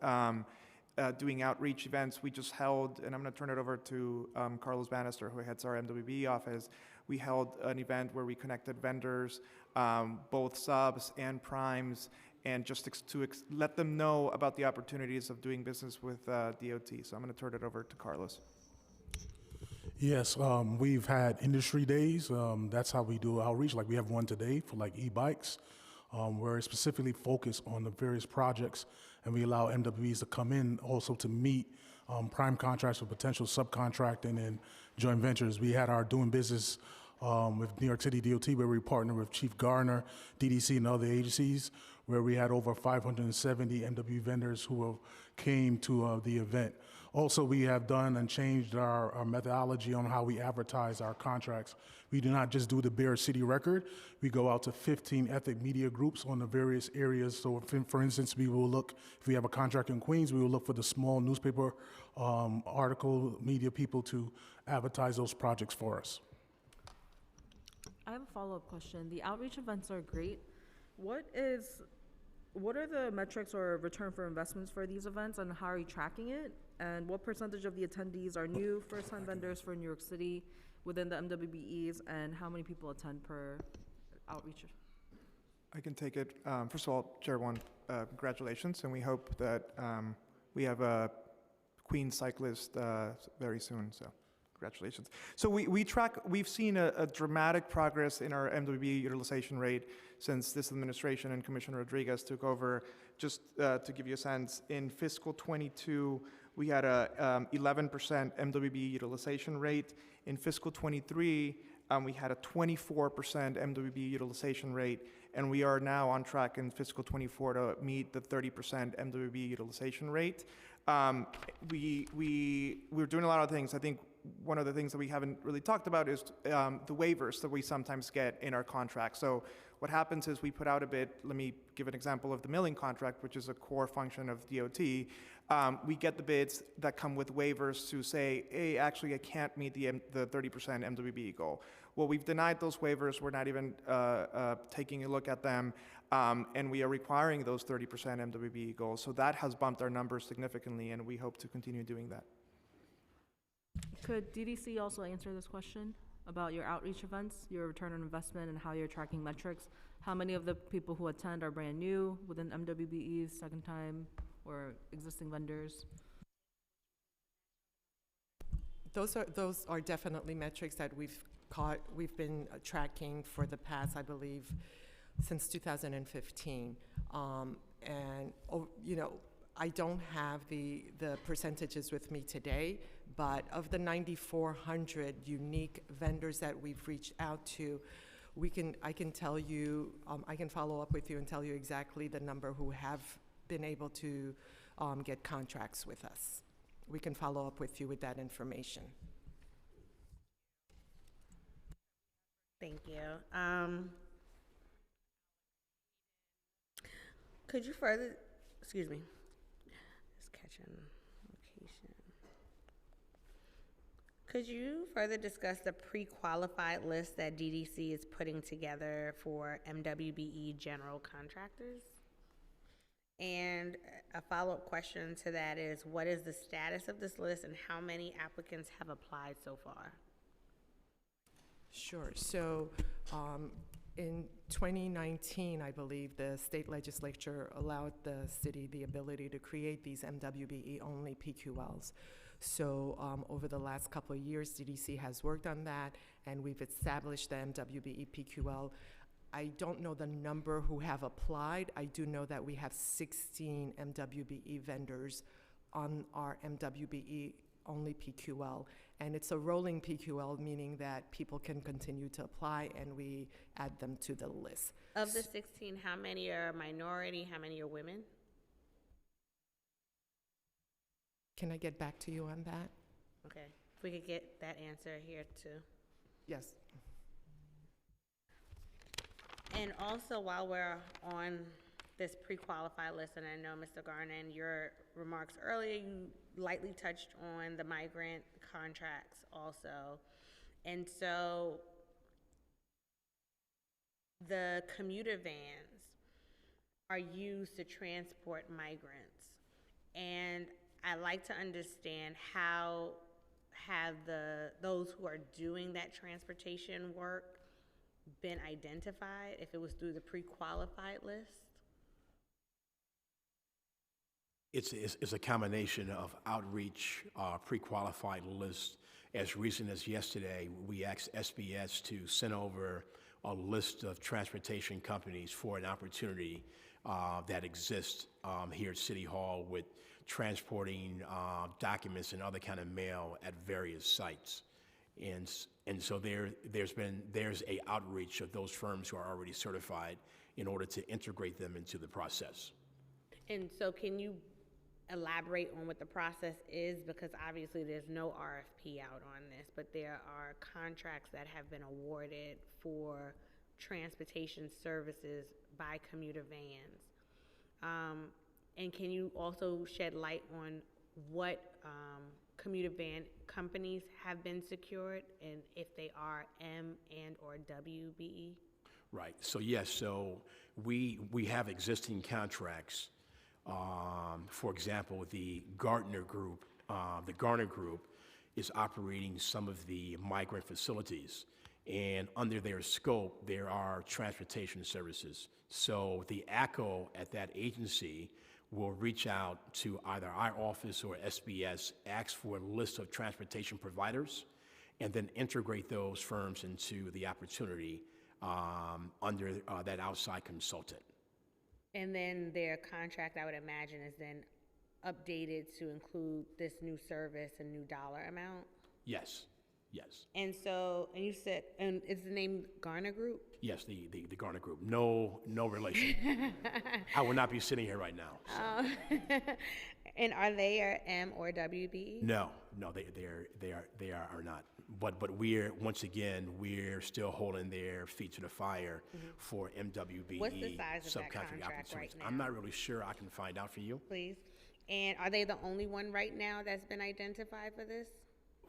Are they the only group that's been identified in terms of transportation services for the migrants? I'll find that out also as well. Okay.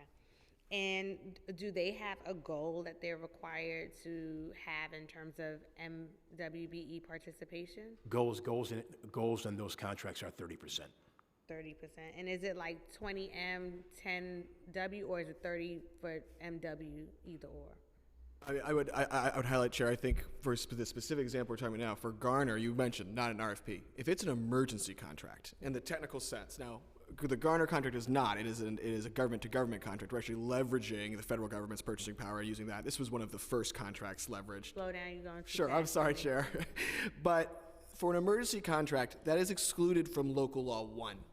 So this bill that the council passed, 6129, that emergency contract is not part of Local Law 1, so it won't be able to utilize the power of Local Law 1, but it won't be constrained. And I think what Chief Garner is a really important point. We focus on Local Law 1 because that's what we're commanded to do, it's what we're enabled to do, but even if it's not within that bucket, we're still maximizing equity. So with the asylum response, we're not able to put it right into the same bucket as Local Law 1, but we are able to do other things to encourage equity. As Chief Garner says, he's there meeting with these ACOs, saying, what can we do here? How can I connect you with the right list? How can I make sure there's doing? And we're seeing those results. So to make that thing is that it will be different merely because of the fact that it's an emergency, but it is all interwoven. And so the Garner Group right now is operating under an emergency contract. I believe that's actually a government-to-government contract through DCAS. I was going to say, I can certainly get back to you, but I know that's been testified to. So if it's government-to-government, it does fall under Local Law 1 requirement. I don't believe government-to-government do, again, because of the ideas that the vendor is not necessarily going to be doing it. And why would it be a government-to-government contract with this entity? Excuse me, intergovernmental contract. So we're piggybacking off of a federal GSA schedule. So that was that. Piggybacking off of a federal GSA, General Services Administration, I believe, contract. So that is, I know DCAS has testified to that, and NICEM has testified to that in previous emergency hearings. that was one of the first contracts that was utilized to address the emergency response. And then how was the Garner Group selected? Are they the only ones? Well, I guess you're confirming if they are the only ones, but in the event that they are the only one, like the only one that has this contract, in the space of these GSA contracts, are they the only one that exists that could have been selected, and how were they selected? I can certainly get back on how DCAS actually did their selection. I know that they've testified to this previously, so I would defer to their previous testimony on that contract. Where's the Garner Group based out of? I do not know. Can we get that also, that information? I'm pretty sure when we had the last contract migrant asylum seeker hearing, it is an out-of-state entity. I believe so. It is a very large organization off of the From GSA. Texas or something? I believe you may be thinking of SLS, perhaps, Chair Wan, but again, I think we're all speculating, so I think we can certainly get back to you with details. If we could get some of these answers while we're in the hearing and you guys are under oath, that'd be great, because I'm very curious about this, because I know we have New York-based commuter vans that are MBEs that have not been contracted, but they have been contacted to become subs, potentially with, I guess, I'm assuming it's the Garner Group, but my question is, why is the city not directly contracting New York-based minority businesses? Why is that money even going to Texas, who's sending us migrants here in New York City, quite honestly, to be able to get these dollars? So I really want to understand that. I have tons more questions. I'm going to pause because Councilmember Rivera has some questions. Yes, I had a question. I know that when you raise the threshold for contracts, that typically comes from the state, but I did have a question as to, you raised the threshold was raised for New York City agencies' discretionary contracts to $1 million within the last 2 years. But then it was further raised late last year to $1.5 million. How many $1 million contracts went to MWBEs before the threshold was further raised? So, Councilmember Rivera, I would say that we saw a record year in fiscal '23, $177 million worth of contracts that went through AM 72. So that would have been before the 1.5, during that 1 million. In terms of the breakdown specifically, we're certainly seeing a lag. The majority of the contracts are going to be in the 500, and every time we do increase it, we were discussing earlier, it was only 3 years ago that it was 150,000, which is really, I mean, compare that to 1.5 million. So we are certainly seeing there's always going to be a lag in terms of registered contracts versus solicitations. Takes some time.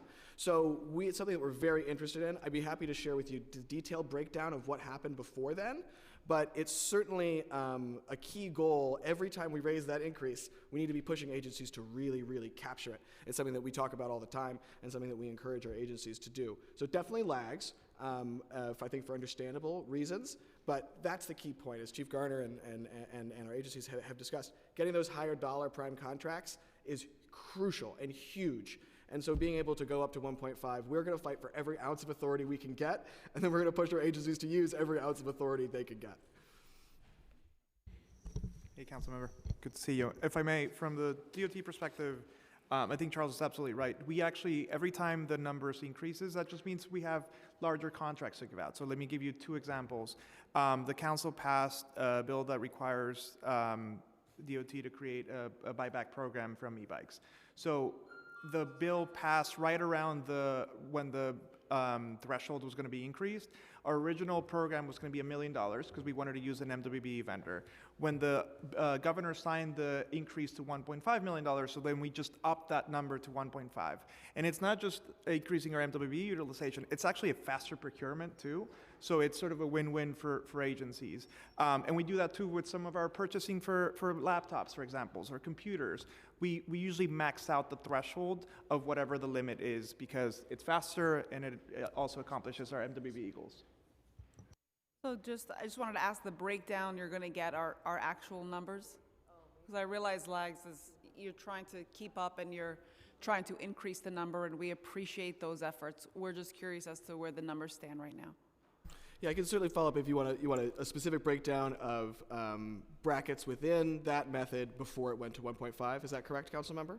Certainly. I can get that for you. It should be publicly available, but I'll have it be collated and hopefully get an answer for you as soon as I can. Okay, thank you. Thank you, Madam Chairs.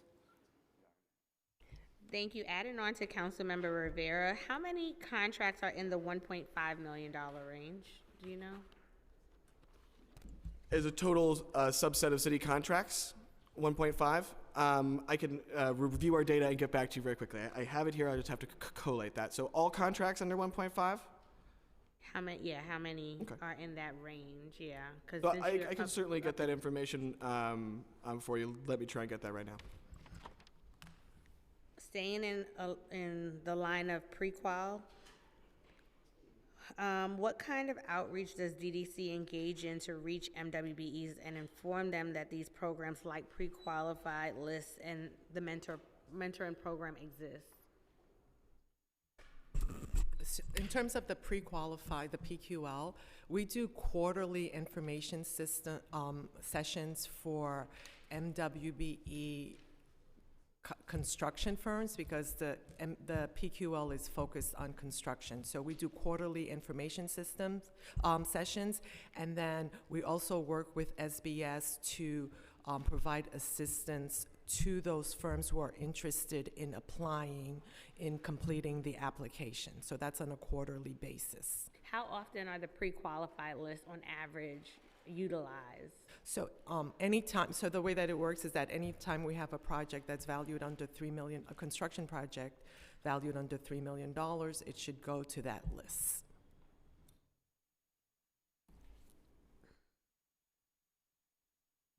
One finding of the comptroller's report is that agencies, including DDC, are not making full use of the non-competitive small purchase method to engage MWBEs. In terms of DOT specifically, I want to acknowledge that the comptroller reported that DOT registered significantly more NCSP contracts in fiscal year 23 compared to 22, and hope that they continue the improvement. But the average contract value remains low among our infrastructure agencies, despite increases in the maximum contract value permitted. What is the average contract value that DDC registered using this method in fiscal year 23?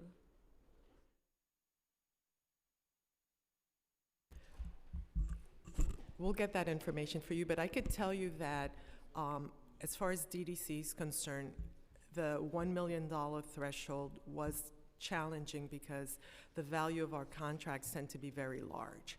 So even for the mentor program, what we found ourselves doing was debundling the projects so that we can specifically use some certain scopes of service for the mentor program. The increase to the 1.5 is actually very significant for DDC because one of the things that we realize is that at $1.5 million, we can use the non-competitive small purchase for our design services because there are a number of design contracts that would be valued at 1.5 or below. So that's the plan that we have. So it does make a difference for us, the increase from 1 million to 1.5 million. And we'll get you the information about the average size. And for DOT, what is the average contract value DOT registered using the NCSP method in 23? Yeah, it's 800,000, council member, and we expect that number to go up because the $1.5 million threshold was just implemented. I would say, though, it is slightly easier for an agency like DOT to use that amount because we also have expense contracts as opposed to DDC that only has capital. And as Maggie said, capital projects tend to be larger. So we are taking full advantage of that. But I do want to acknowledge sort of the challenge that a purely capital agency like DDC will have. And so far for fiscal year 24, in this method, we spent $10 million. If I could add to wrap up on the non-competitive small purchase, Councilmember Rivera, to answer your question, there were 887 non-competitive small purchases below $1 million leading up to that change in the law. So 887 individual AM72 procurements, as I call them, in fiscal year 23, below $1 million. May I just add, because I have the comptroller's report from earlier this month, and so he has, Today, today at 11. Well, out of either the way. press. It feels like February 32nd, but, and so there are numbers here, and so I'm just curious as to how those match up. So thank you for that. The breakdown will be welcomed.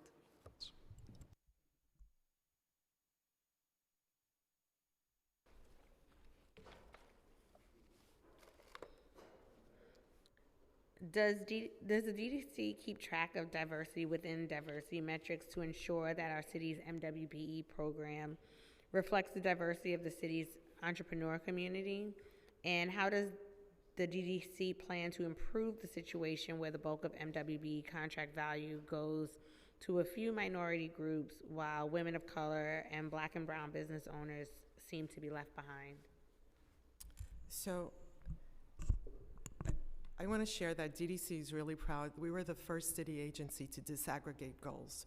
We've been disaggregating goals, I believe, for the last 7 years to target that specific, what we call the disparity within the disparity.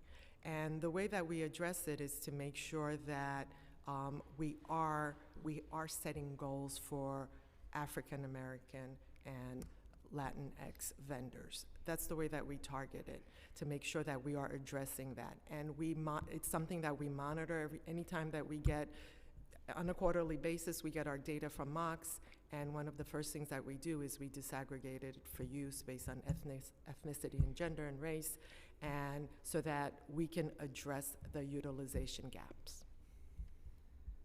Thank you for that. And as we talk about diversity, and we talk about Black and brown, I understand that there's also a disparity within the Asian category as well. Has DDC begun to drill into that as also? So those are conversations that we've been having. I think it's much more complicated because for lack of a better word, the category is Asian, so it's really hard to discern the differences in terms of the vendor ethnicity. And it's conversations that we've, personally, I've been having with SBS for the last few years, and it's something that we are trying to figure out how to handle. And in particular with DOT, does DOT keep track of diversity within diversity metrics? And is there a plan to have better outreach to the underrepresented categories?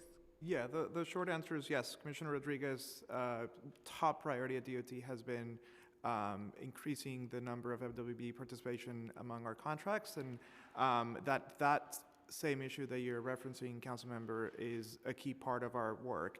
Just, we have seen trending in the right direction. Just fiscal year to date, we've seen utilization of about 22% total, which we expect to go up to 30%. And among that, about 20% has gone to Black owned vendors, 30% to Hispanic, 20% to women, and 30% to Asian. So we are seeing sort of an equal amounts for these types of contracts year to date.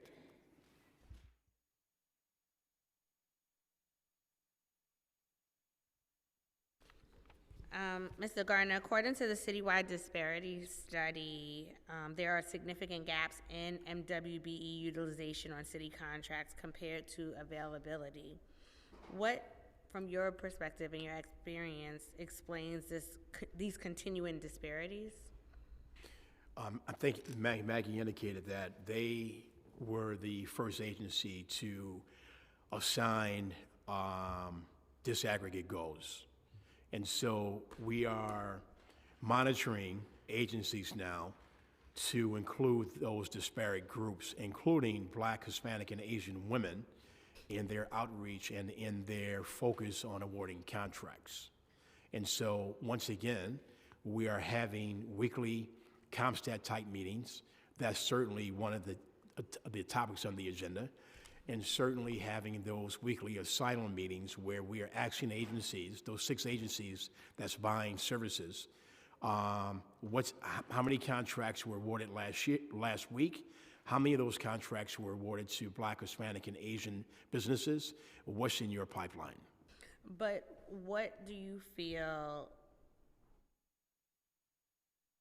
is like contributing or like continuing the disparities that we're seeing? What are the contributing factors? Because I'd like to understand it to see how we better address it. I hear the work that you all are doing, but what are the underlying causes? Well, in construction, there's always going to be access to capital, access to surety bonding, and the lack of opportunities in which these diverse firms can bid on. Certainly, working as a subcontractor is a good business for some. I believe that the new paradigm is debundling projects, actively going out and recruiting those Black, Hispanic, and Asian firms, equipping them with access to capital, access to surety bonding, and having them bid directly as prime contractors and consultants so they can be in control of their own destiny and not simply relying on working as a subcontractor. And I agree with you and appreciate hearing that. And when we talk about the access to capital and bonding in particular, that's something that's been a longstanding issue. And even in terms of some of like the banking practices, in terms of whether or not they'll approve the access to capital, and if they do, what those rates look like versus if a larger non-minority business were to approach the same institution. So what is the city doing, or what does the city think that the council can do to support addressing this issue to be able to address that? Right, so it is my understanding that SBS have numerous access to capital programs and funding that they will have those banking institutions and CDFIs to but to grant access to capital to those companies. So within the SBS sphere, there are programs for access to capital. Right, and I'm hearing even with some of the CDFIs, which are great, and sometimes the only like silver lining for some of these firms, don't provide enough capital. So for example, while not a city project, but on city land, you have the JFK redevelopment, a multi-billion-dollar infrastructure program, wanting to see how we create a path or pipeline for these businesses to play in that space. But then at the same time, we have tons of construction projects in the pipeline through DDC and other agencies as well that require, higher access to capital, insurance, and what have you. So is there any effort or plan for the administration to increase what is available now? Certainly, those conversations with respect to access to capital are going on and continuing, and bringing more banking institutions into the fold to issue cost-effective access to capital. I just mentioned the OSIP, the state law that we got passed, Owners Controlled Insurance Programming, that's going to allow the city now to offer more cost-effective construction insurance to our MWBE firms, and certainly access to surety bonding. It's one thing to talk about or training contractors to become bondable. It's a different thing in bringing a consultant in that will actually access them with surety bonding, and that's where we're focusing on now under this umbrella of OSIP. The cost-effective insurance. And in terms of the capital, is there a way like that the city or the prime could be required to give like a letter of intent where the business could then go to like a regular bank and say, I've been selected for this contract, to be able to get that access that way as well? Certainly there are letters from the agency that once they are awarded a contract in hand, they can use that And on the sub-level, there's a subcontract agreement which outlines their subcontract. They can certainly use that also as well. You know, I just think that we need to bridge the gap on historical barriers to entry with access to capital. And there are successful programs at the SCA and at the MTA where we were able to, in fact, do that.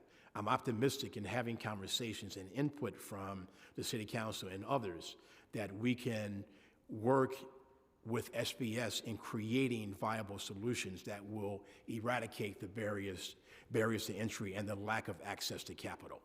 I would love to be a part of those conversations, and if there's like a working group around that, to be a part of that also. According to the Comptroller's most recent annual report on MWBE procurement, which was published today, MWBEs continue to win a small share of city contracts, even relative to a smaller number of MWBEs compared to non-certified firms. In fiscal year 2023, MWBEs accounted for only 5.3% of the value of all new city contracts and purchase orders, and 9.8% of city contracts and purchase orders subject to MWBE participation goals under Local Law 174. Recent MWBE data indicates that even as the city's MWBE utilization inches upward, the number of contracts and contract value are skewed very hard against women of color and Black and brown business owners. How do we improve the pipeline to bolster the diversity within diversity based on the Comptroller's assessment? Sure, absolutely. So in terms of the Controller's report, which as you said, I believe it was released today, I'm not sure at 10 or at 11, obviously none of us here on the panel have had a chance to read that. However, we were able to get a preview from the Controller's Office of some of their top-line findings a couple weeks ago. And to be clear, we disagree. We disagree with their data findings. We don't know their methodology. I'm personally very curious to see how they got there. So we disagree with their findings. We disagree with their data. What is clear is that by Local Law 1 metrics, which is what's been designated that we have to follow for our MWBE program, that number's up 5%, fiscal year 22 to 23. The disparity within the disparity numbers are trending upwards in the positive sense.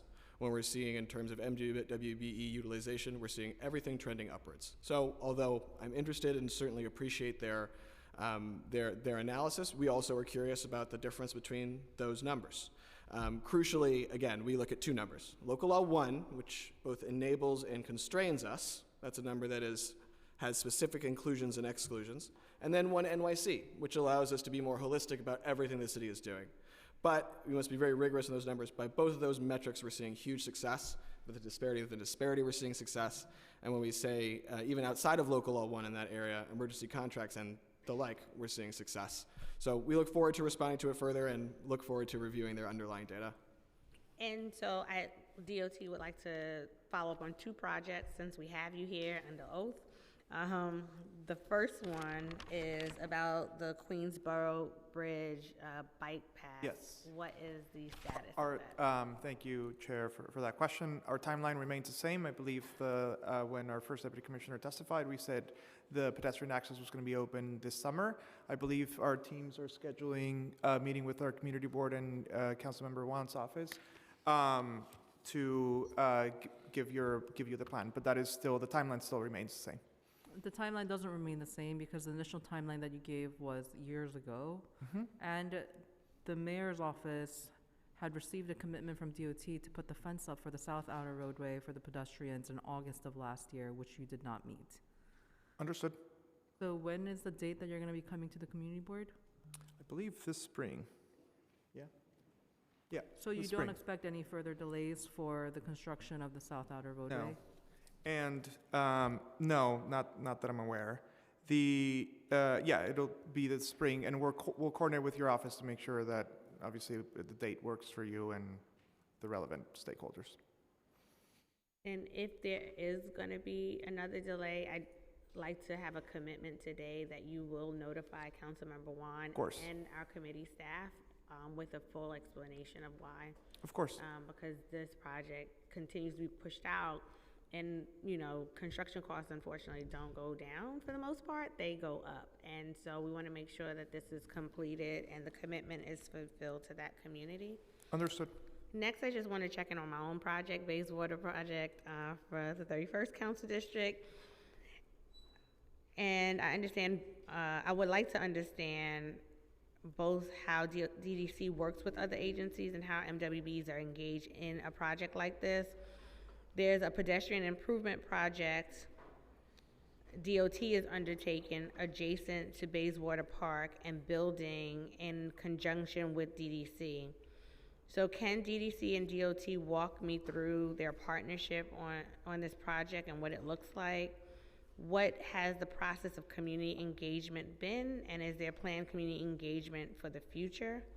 And how do these agencies coordinate to ensure engagement of MWBEs in the contracting process, particularly local ones, now that we see that there's out-of-state ones? Sure. Particularly local ones.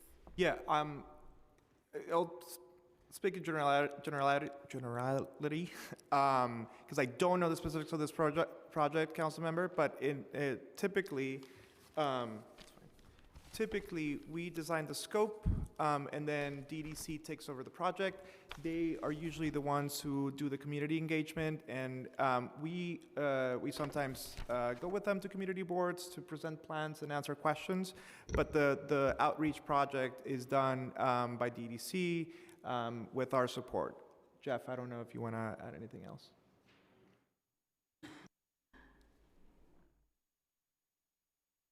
No, that is certainly correct. DOT sometimes goes ahead to talk about the design, and then once DDC comes on board, we also follow up, and as Paul noted, if there's collaboration necessary, we do that as well. But we can get back to you on some of the specifics of this project and the questions you had about MWB engagement. Do you not know them today? Not off the top, no, we don't. Have any MWBEs been engaged thus far for that? I'm not sure, but we're happy to follow up. We're with in you. the design phase now. Typically, the MWB participation for a project is on the, if it's a construction project, will be on the DDC side of the ledger. So they'll follow up with you afterwards. Just to make sure I'm understanding this clearly, so for this Bayswater project, where are we right now? We're in design. Councilmember, do you happen to know the ID? Yeah. That's how we think in ID, in The ID, no. project IDs. I don't, but it's right across from Bayswater Park, off of Beach Channel. Which one is it? Bayswater Park. I did get a briefing like Okay. last year on it once, And it's in. and then I haven't Civil heard anything Service else Services. about it. 1 second. Okay. While you get that, Mr. Garn, I just want to ask you, do you have any thoughts on introduction number 23, the bill that I'm sponsoring, that I mentioned in my opening remarks? That will allow the city controller to audit on an annual basis the city's MWB program. I'll say that we look forward to working with City Controller Brad Lander. I believe that we share the same goal of maximizing MWB outcomes. So we're not fearful of audits or reviews. Thank you. Chair, the project is HWQ1204, and I can't believe you did not remember that. That project is in scoping, which means it's within DOT. We expect to send it to DDC for the actual preliminary design procurement and the rest of the construction this fiscal year. Wait, so what is the scoping? What does that entail? It means it's sort of the creation of the idea. It's when our planners sort of do the preliminary sort of geometric So it's all designs. internal, no contract? All internal, exactly. Okay. And then when will it kick over to DDC? This fiscal year. So Before I'll try to July. give you a better estimated timeline, but I have that it will be sent, the way it works is we sent it's called the CPI document, so it's a package of what we think the project will be, and then they take it for procurement of design and then construction. And DDC, can I get a commitment that we can do an outreach event specifically for that project locally? So, I mean, we're happy to commit. In terms of the project timeline, though, so we'll get the scope from DOT. It'll go to our front-end planning group. They will fact-check it for schedule, budget, and constructability. We'll then coordinate with DOT to finalize the CP. Once that is finalized, then we will be able to start the design process, and then we'll procure a consultant, and we'll get the design. Usually they take about a year, and then we would start procuring the contract for construction. Two last project questions. The Far Rockaway Library and the 116th Precinct. Where are we on those? Yes, I'll start with the 116th. I think the commissioner had updated you when we saw you a few weeks ago. Can you talk I'm sorry, I'm having a hard time hearing you. Sorry, I think the commissioner updated you on the 116th when we spoke to you a few weeks ago. So the contract work for DDC will be done this spring, towards the end of the spring, and then we work simultaneously with the PD for their fit out. So we expect the precinct to open towards the end of this summer, so summer 2024. In terms of Far Rockaway Library, I know Queens Public Library has reached out to your office and the other electeds to set up a meeting to discuss that timeline. Essentially, we finished the contract work. There is some change order work that we're working on with QPL currently, and then they start their fit out process. So I don't have the exact date for So you. I understand that the public library has requested DDC to do some additional work. Has DDC agreed to it? And if so, what is that new timeline? Sure. So yes, we have agreed. We've had a lot of conversations with them, and we understand the need to do that work. So we're in the process of getting that money. It's a change order, so we're getting that money registered with the comptroller. And once that money is in place, we can proceed with the work. So I believe we actually may have already started already, but I can confirm with you. So do you have enough money to complete this? Sorry, the money is there. We just have to go through the procurement process to make sure the funds are registered so we can start paying that vendor. So that process is ongoing, and we're collaborating with QPL on. Vendor, so you have a vendor already that will do this work? Correct. It's Who's the one of the vendor? existing vendors that's already on site. So this vendor is already on site, so we're just doing a change order for their work that they're gonna do, which will speed it up. So does DDC have an estimated timeline for this phase now? We should be done with that work in the next few months, but I can confirm with you with the team. So do we think that at that point that the library will be open by summer 24? I'd have to defer to QPL. They handle their fit out process through their own vendors, so there's a collaboration, obviously. Are you doing the fit out process now for them? We are not. They have their own process, for example, when they bring the books in and they scan them, put them on the shelves, bring in their own computers. Sometimes there's a bifurcation of those. Move-in part. The move-in part, yes. Okay, The but- actual library, physically, what people go to a library for is handled by the library itself. Okay, thank you. While we're talking about DDC existing projects, I have one, project ID HWQ788. HWQ788. This was heard in my community board in 2016, May 3rd, Transportation Committee. For the Long Island City Hunters Point area-wide reconstruction, there was supposed to be road repair construction on Jackson Avenue. The construction still has not started. Can you give me a status of what is happening and why it has not started? Because constituents are extremely frustrated. Yeah, yes, Councilmember. That project was originally, that project came about when the Amazon headquarter conversations were starting. There was some conflicts with BQX as well. Both of those, let's call them issues, have been sort of resolved or at least put aside for a second. So I do understand the frustration. It is an area that we want to invest in. There's a lot of things going on in Long Island City that require either street reconstruction, street redesigns. So I don't have a full update on the project just yet, but we do have funding for a lot of that work that needs to be done. When are you gonna have an update? Because we've been requesting this status update for the last 2 years since I've been in office. And this is from 2016. Yes, I don't have an update for you. One second.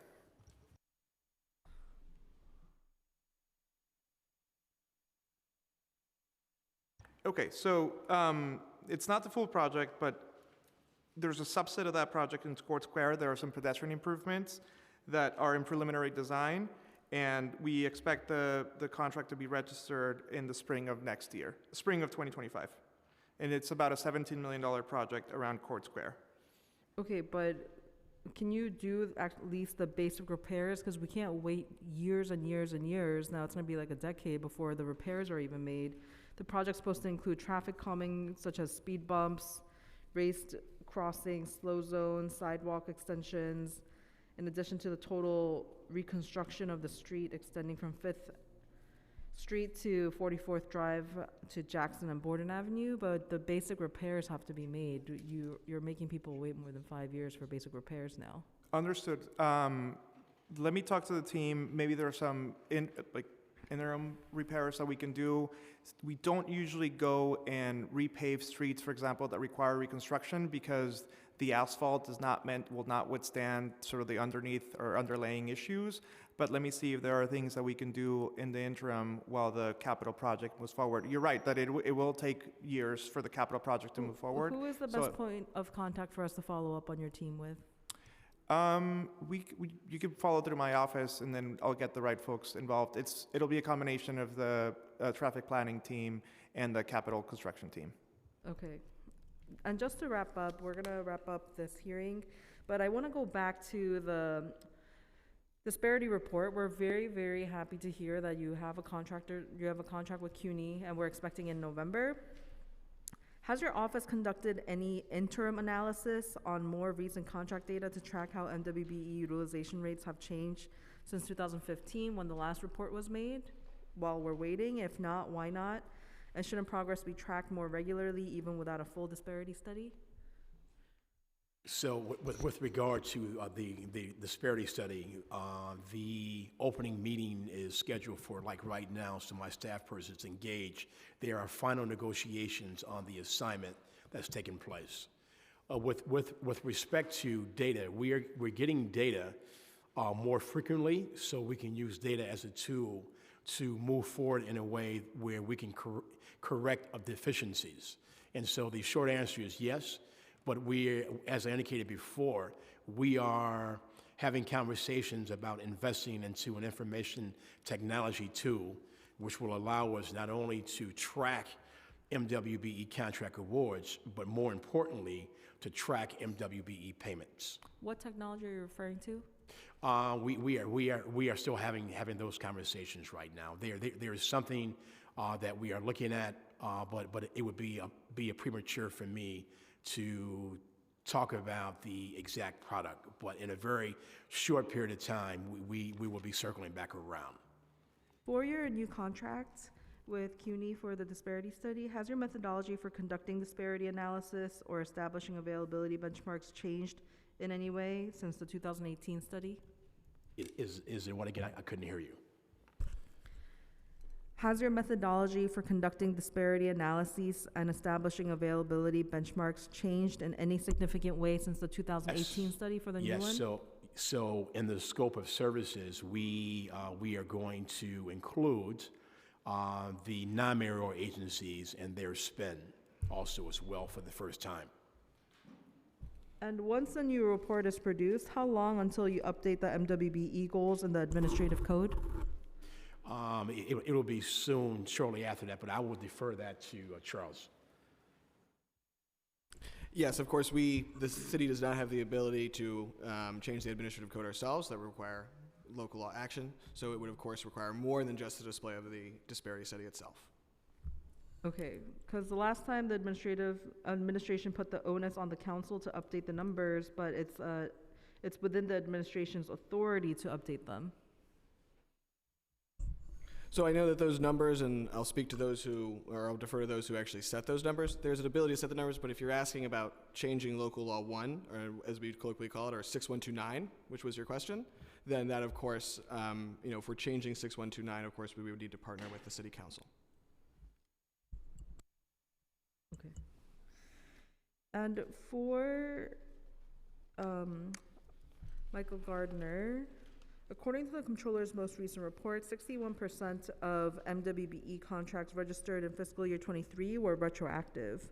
Subjecting businesses, especially MWBEs, to wait long times for payment can be burdensome to owners, particularly small business owners.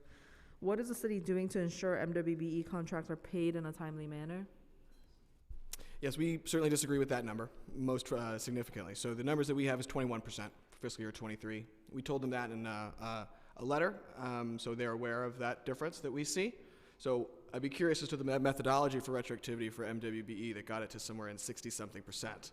But we're talking about in the 20s. And of course, Chair Wan, as you know, retroactivity is the bane of the procurement system, and 21% is significantly lower than we see for other problem areas, other areas where retroactivity really, really hurts the city and our vendors. So although we are laser focused on retroactivity, we see it at a very much lower number, but we will not, that will not prevent us from trying to make sure that every single MWBE contract is registered on time and every city contract is registered on time. That's will always remain our goal. So is your answer that you're trying to register everybody on time to prevent retroactive payments? So again, I can't speak to the active payment. That obviously goes well beyond Mox's remit. What we can control in the procurement process is making sure that everything is in FMS, which means it's registered. So in terms of late register, so I believe the statistic that you just quoted was something like 60% of contracts registered late. So that statistic we do not disagree with. That's not what our local law 1 numbers or indicators numbers indicate that are all public and have been public for 5 months. That's not the data that we see. Doesn't mean it's not a huge problem. It doesn't mean that it's distinct from payment, surely, but we disagree with that number. Can you break down the 21% in dollar amount? What does that come out to? In terms of it's a question of whether it's by value or by contract count. That's another very important distinguishing factor. Again, this is all publicly available data. I could collate it in a specific way if you're in a separate follow-up if we want to discuss different ways that we could cut it. But this is all based off of the Local Law 1 Fiscal Year 23 report and our indicators report. It's you can cross-reference retroactivity with MWBE status. Well, luckily our comptroller is here now and he will also be testifying. But my last question is, a key finding of the comptroller's report is that there's not one centralized place to see a planned procurement opportunities. It also states that existing tools don't do enough to connect agencies and MWBEs. Is there more than the city can do that? Is there more that the city can do to ensure MWBEs are connected to agencies, and what is the city doing to improve? So once again, we are having borough MWBE outreach sessions in each one of the boroughs. We are also working with each one of the agencies when they have outreach sessions. And once again, once firms are certified, we are working with SBS and the agencies to essentially lead them to specific procurement opportunities. Okay, and I just want to wrap up by putting on the record that I am very concerned that the Office of Minority, Women, Business Enterprise prelim budget numbers cut positions from 14 positions to 11 positions in fiscal year 25. Right, so once again, the staff that we have, they work nights, weekends, holidays in order to execute their daily duties and responsibilities. We are optimistic as we move forward with new need acts. We will be submitting those new need acts. How many staff members do you have total right now? Currently, we have 10 with 2 vacancies that we have identified candidates for. And so those candidates will be starting in the next 30 days. One of them will be starting on the 26th.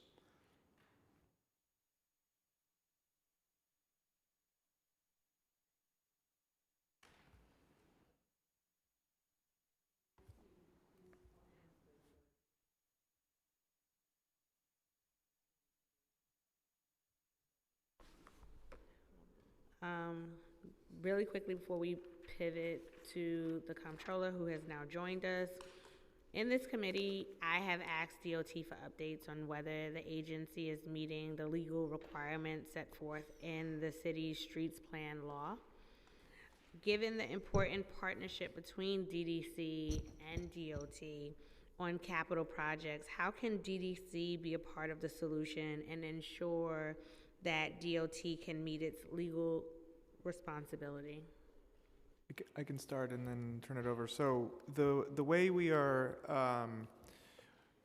counting bike lanes, bus lanes, and sort of the other metrics in our street plan goals, it's a combination of street improvement projects, so those are done in-house by our crews, and capital projects. The capital projects, as you know and as we all know, do take longer and do require more engagement, There are full reconstruction, so there are going to be years where we have more capital projects being delivered than others. That's just the way their capital pipeline is working.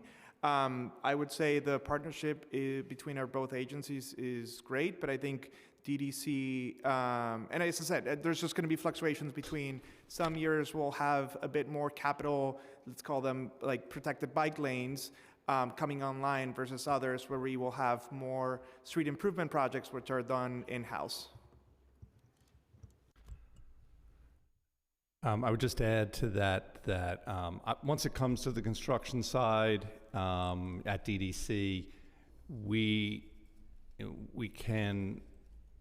can't just install the bike lane. It would be imprudent to do that without confirming the sewers and the water mains and the subsurface roadway, and to make sure that none of that needs to be replaced, because it won't serve any purpose to install the bike lane and then not fix the subsurface work.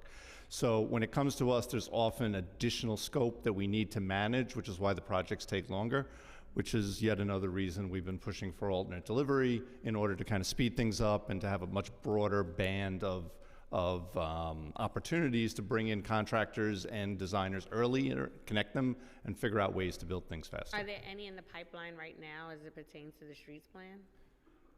As far as the design build work goes? In terms of No, the in streets general, plan? yeah. In general, we have contracts that we are currently designing that will include bike lanes. And I can get back to whether or not we have any active construction. Is that the only aspect of the streets plan that DDC has in terms of the contractual work? Is it only bike lanes, or is there other safety improvements? No, we also do ped safety work for DOT. Again, they'll scope out for us their needs, and then we will procure contracts. We'll do the design, and then we'll procure contracts to build it. How many of those are in the pipeline right now?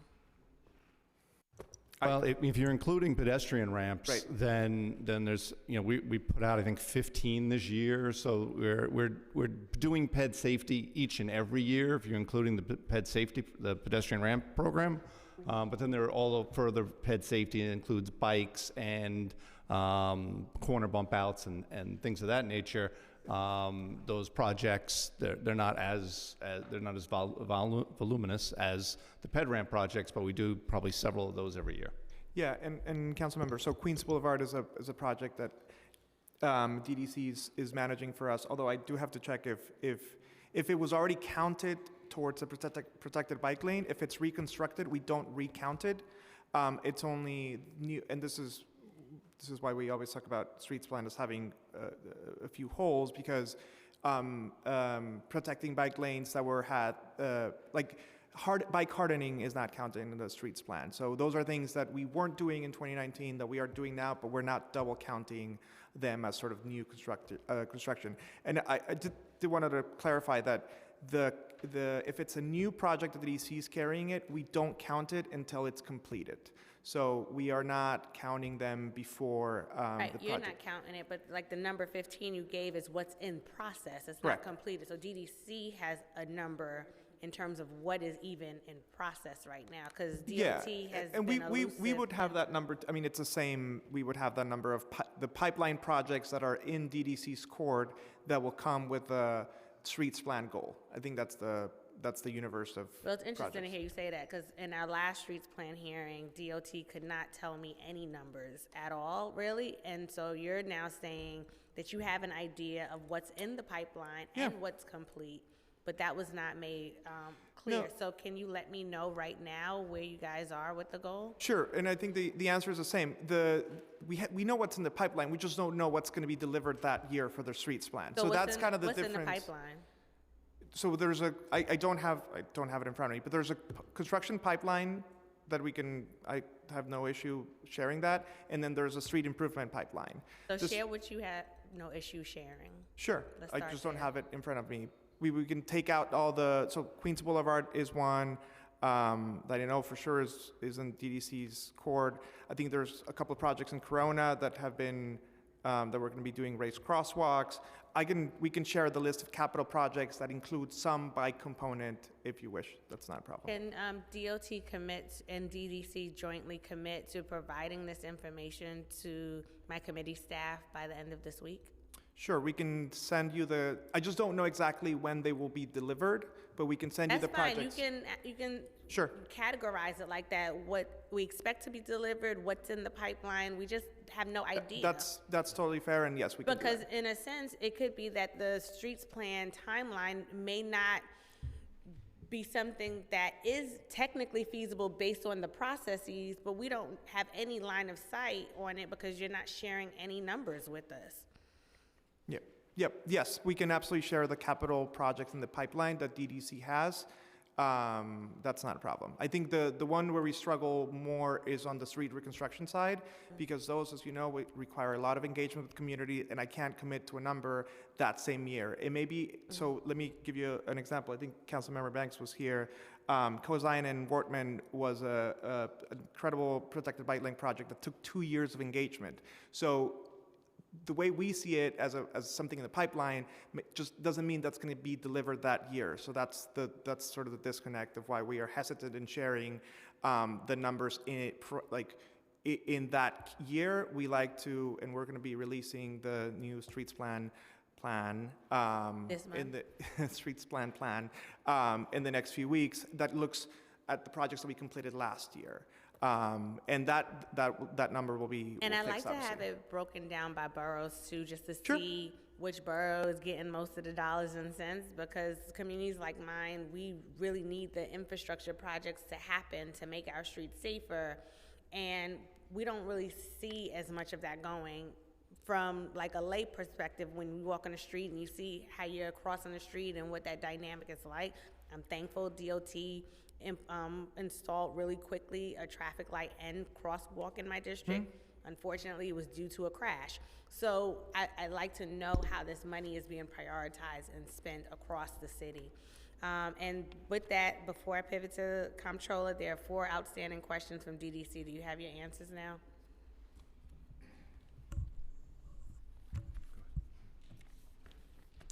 I do. So in terms of the non-competitive small purchases, in fiscal year '23, the average size of the contracts was $180,000. And typically because, of the size of our contracts, we use the non-competitive mostly for IT services, when we buy protective equipment for our field employee and those sorts of things. Thank you. And then, go ahead, Maggie. I was going to share the breakdown of the MWBE PQL. There are 2 Black vendors, 2 Hispanic, one of whom is a woman, and 2 Asian, and 2 WBEs, and the rest are Asian.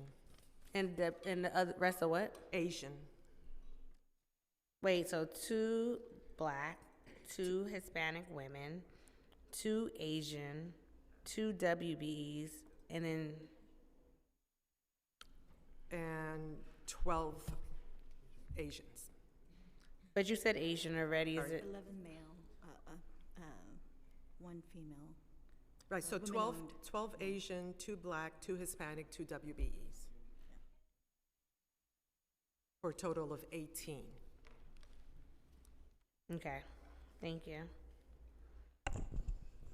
And then, Chair, regarding the commitment rate, our fiscal year '23 commitment rate was approximately 2.7 billion, which was 2.7 excuse billion? me, out of 2.7 billion, we hit approximately Million or billion? billion with a B. We hit approximately 79%. For this fiscal year, based on the September plan, we're at approximately 1 billion out of 3.4 billion. So that's about 40%. We do expect that number to go up as a lot of our projects finish up towards the end of the fiscal year. Thank you. And then you got it? I was just going to close, and Oh, no, there's one more question in terms of the commuter contract. Is Garner Group the only one?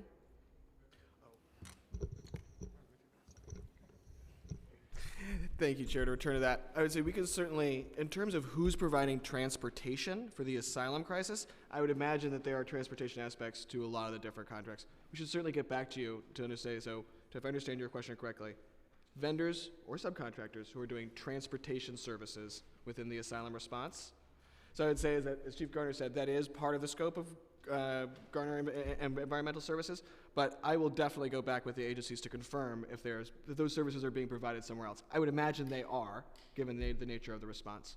So in terms of transportation, we can get back to you regarding the asylum response. Because I know there was an article that spoke about 2 contracts around transportation that totaled $1.6 billion. So I'd like to have more line of sight on what that is, and like, is it only the Garner Group? We know they're non-MBE.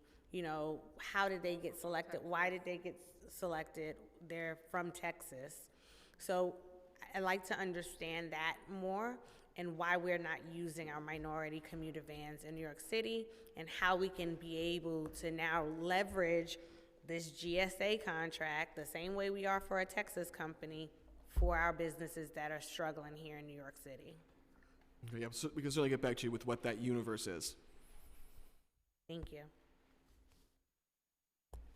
So we thank you for the opportunity, and we start out by saying, and we'll end by saying, that both Mayor Adams and Speaker Adams have the same goal in mind of maximizing MWBE outcomes.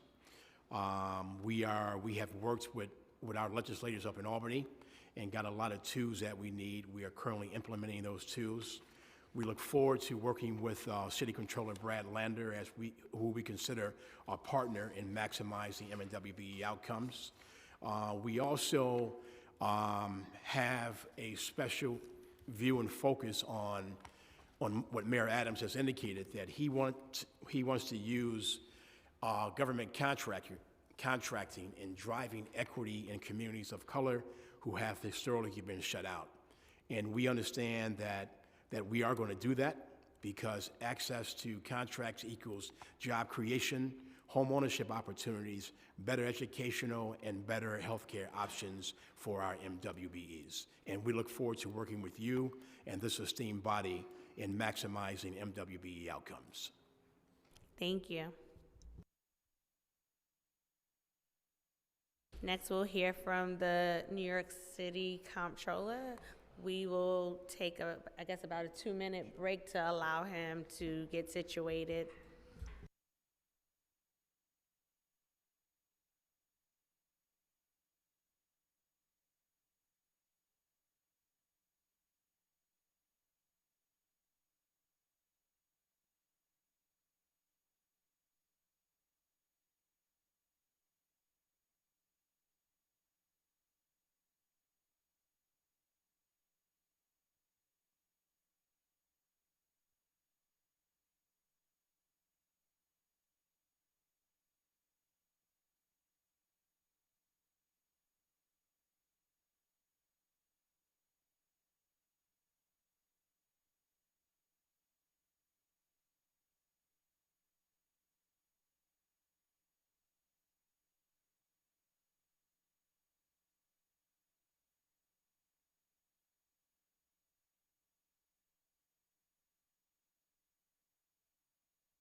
Okay, if we can resume. Thank you. Now we're going to hear from Brad Delander, the New York City Comptroller, and Charlotte Hamamjian, the Deputy Comptroller for Contract and Procurement. Thank you so much. Good afternoon, Chair Brooks Powers, Chair One, Majority Leader Farias. It's wonderful to be with you guys. Happy Valentine's Day. Chair One, very excited for you and your growing family. Good luck in the coming few days. I'm delighted to be here along with Deputy Controller for Contracting and Procurement, Charlotte Hamamjian, and appreciate the flexibility of the committee to make it so that we could do this hearing with the report in hand, which, as you know, we've just released today. We appreciate the opportunity to join this important discussion about how New York City can advance equity as we build the infrastructure required for a more just and resilient future. As the city's chief financial and accountability officer, I take really seriously the responsibility of digging into the data and being honest about what it says.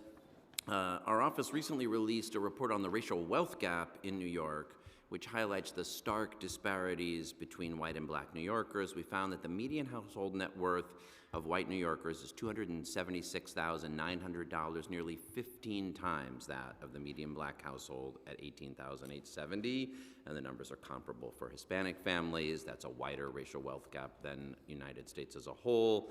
And we find that these racial wealth gaps are perpetuated in many places, patterns of discrimination in homeownership, in education, in student loans, in investment holdings and retirement security, and alas, in city contracting.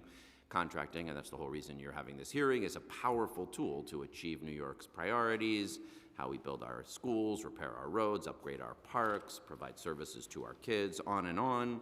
This past fiscal year, the city spent roughly $40 billion on contracts for everything from office supplies to human services to technology projects to the construction of large-scale infrastructure projects, the particular focus of today. If those contracts were distributed proportionately to our population in a city where 29% of the folks are Latino or Hispanic, 20% Black, 16% Asian, and of course more than 50% women, then contracting would be an enormous force for reducing those wealth gaps and sharing prosperity more broadly. Sadly, of course, that has long not been the case. Despite decades of efforts, disparities in the city's procurement continue to exacerbate racial and gender disparities rather than narrow them. So today our office released the annual report on MWBE procurement. The report measures MWBE utilization in compliance with Local Law 174 of 2019, which authorized the city's current MWBE program. And delves in depth into agency by agency, across industry numbers, and evaluates the city's work to move the needle in the direction of greater equity and to make concrete recommendations for reform. And I'll start by observing we really share the spirit of collaboration and partnership that Chief Business Diversity Officer Michael Garner expressed earlier. We are working closely and productively with his office, and we acknowledge that they are making significant, meaningful efforts that have resulted in some progress on prior recommendations. Still, city agencies, as detailed in the report, continue to fall woefully short. And I'll just note here, these aren't our numbers, these are just the numbers. We draw them from FMS, the city's financial management system. Deputy Controller Hamamjian and her team pulled the fiscal year 23 contracts. They're all available in Checkbook NYC on our website as well. And the administration has not put forward other numbers. So again, we are working constructively with them, and we welcome their and your feedback. But these aren't our numbers, they're just the numbers. And we include an analysis of spending as well as contract value. We look both at overall procurement and procurement subject to the local law. So you can take a look at all that information in detail. Just a few highlights, and you have actually referred to these in the hearing already. But MWBEs continue to win only a very small share of city contracts. 5.3% of the value of all new city contracts and purchase orders registered in fiscal year 23 It was 5.2% in fiscal year 2022. I suppose you could call that a very small percentage increase. And just 9.8% of the narrower universe of city contracts subject to Local Law 174, which make up about 1/4 of the city's procurement. That was actually down from fiscal year 2022. And that's even after we took the Brooklyn Borough-based jail out of the denominator because it had a real big skewing impact. You talked a lot about the disparity, but it's just worth reporting these numbers out loud. Only 1.16% of the value of contracts and purchase orders subject to Local Law 174 participation goals were registered to Black MWBEs, 0.96% to Hispanic MWBEs, and only a combined 1.03% to women of color-owned MWBEs. As you guys discussed, MWBEs are winning more contracts, but they tend to be much, much smaller. There's value in expanding MWBE non-competitive small procurement for sure, but the impact of the fact that MWBE contracts are basically 1/8 the size of contracts registered to non-certified firms, 4.6 million on average to non-certified firms versus 511,000 for MWBEs, means that even while many more, the volume and the number of contracts registered by percentages going up, the total value remains the numbers I cited. Most MWBEs registered with the city don't actually get a contract. Only about 20% of city-certified MWBEs got a contract in fiscal year 23. And late payment remains a significant issue for MWBEs, for human service providers across the board. In addition to providing analysis of the overall state of city procurement, the report provides a snapshot for each agency. Deputy Controller Hamamjian's team developed a new overall performance metric to account for differences among agencies. Past reports really just treated all the agencies as comparable, but they're so different based on size especially. So we now examine the relative performance of agencies with comparing them to their peers with similarly sized portfolios subject to the local law. And just quickly, with large agencies, DEP was ranked first and DOT last, and the Office of Technology and Improvement most improved. And you heard a lot about, I heard Chief Business Diversity Officer Garner speak specifically to a very large OTI contract that was registered with an MWBE firm. Agencies with moderate size contracting, Department of Homeless Services was both first and most improved from last year, and DCAS last. Amongst small contracting agencies, the Law Department was first and most improved, and Department of Finance ranked last. Amongst agencies with micro-level purchases, I'm happy to say the Controller's Office came in first, and the CCRB last, the Business Integrity Commission with the most improvement. And for the first time, we include Department of Education numbers in here. They're not subject to, they weren't previously subject to Local Law 174 participation goals.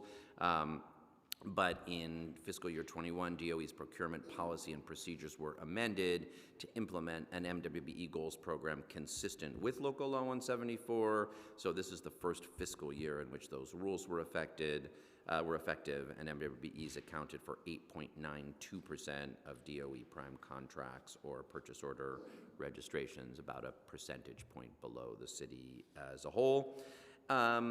You're hearing, one finding in the hearing that really said that this was the right hearing to have to focus on construction and procurement is that we look by sector, and there, construction, unfortunately, is by far the worst, while an impressive 63.6% of the value of contracts for goods went to MWBEs, and a respectable 21.6% for professional services like the technology contracts that Chief Business Diversity Officer Garner cited. Only 7.5% of construction and services prime contracts registration values went to MWBEs, and that's especially troubling on the large projects. As you mentioned, the largest procurement by far last year was the $3 billion contract entered into by the Department of Design and Construction with a non-certified firm for for the design, build, construction of the Brooklyn Borough-based jail. That contract has a 30% MWBE utilization goal, which, if realized, would deliver $900 million. That's nearly half the total value of local law compliant purchases for last year. That contract will last more than 1 year, of course, but a little less than a year into the 6-year contract term, just 1% of the value of approved subcontractors were to MWBEs. You had good back and forth, and I was actually encouraged to hear them acknowledge the problems with the payee information portal, but there really is a significant overlap with the hearing because, of course, subcontractors should be a source of significant contract value for MWBEs. There's a lot of subcontracting on construction projects. Smaller firms can get a leg up, can have their insurance covered, can work with mentors, but you really need your subcontracting system to be working to utilize and capture value, and the failure of the pay information portal to capture and utilize subcontracting value just makes it impossible for us to measure, but also for there to be real clarity about whether people are hitting their goals. Mayoral agencies approve subcontract records against just about 13% of the 2,927 local law eligible prime contracts, and we know there were probably subcontractors on the vast majority of them. But the other 87% registered no subcontracts within PIP, even though there are subcontracts on all or the vast majority of those projects. So it was useful to hear them talk about the fact that it needs to be replaced and that there are plans to put it into Passport, although we didn't get a deadline on a date on when that will be. We highlight other findings that I won't read here. We go into more in the report. We did evaluate their efforts to move the needle, and we found meaningful effort, some progress on recommendations from last year, and of course, still substantial areas for improvement. You heard about the Capital Process Reform Task Force, which we're proud to be a member of. We joined them in lobbying for that increase to $1.5 million, a real significant victory I want to give them credit for. And we worked with them to quickly implement the threshold, which required changes at the PPB and implementation work that went real well together.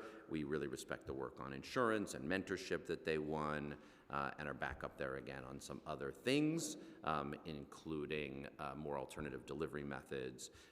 We give credit to City Hall for making some progress in establishing more pre-qualified lists, better utilizing best value procurement, achieving modestly higher dollar use of the non-competitive small procurement method, directing micro purchases to MWBEs, updating some of their training and guidance to agencies, and making relevant data more accessible. Unfortunately, no progress was made over the last year since the report, in visible progress, at least in reforming that subcontracting process. Better enabling MWBEs to find agencies with the contracts that they can supply. I'll talk a little more about this. And improving the timeliness of contract registration. So that's really what we focus on in our recommendations. They could do a lot more to match the right agency, what they're looking for, with the vendor who can provide it. Right now, everything is in basically just one giant space. So if you're a transportation vendor looking for an agency with a transportation contract, that's not easy to find. You're looking at every other kind of human service and construction contract. The data systems exist to help you say, here's what I can provide. The agency could say, here's what I'm looking for, so that if you're looking for an MWBE, you're going to have an event and you want the food catering, or what you want is a good list of MWBEs who provide that service. It's easy to get, and vice versa, so that an MWBE says, don't show me every single kind of contract the city has. Show me the ones that I'm actually registered and qualified to provide the services for. So that's an area where we think they could do a lot better. We have some other recommendations about surveying underutilized firms, improving their goal-setting procedures and oversight, and then especially focused on subcontractors in construction, and also especially in human services. Actually, I want to underline this point because even though we're mostly talking about infrastructure, we mostly think of human services as something outside of MWBE because they're largely nonprofit contractors. However, as we're seeing with the asylum seeker emergency contracts, a lot of those contracts are now going to for-profit businesses, very, very few of them MWBEs. And even when they go to nonprofits, there are many subcontracts, because on a shelter contract, for example, it's probably the case that the cleaning subcontractor, the security subcontractor, the food subcontractor, the transportation subcontractor are not nonprofits, but are for-profit businesses. But right now, MWBE goals don't apply there. Even if they did, it would be hard to see the subcontracts because of the problems with PIP, but they should apply, and they should be visible, and we could make a lot of progress if we did it there.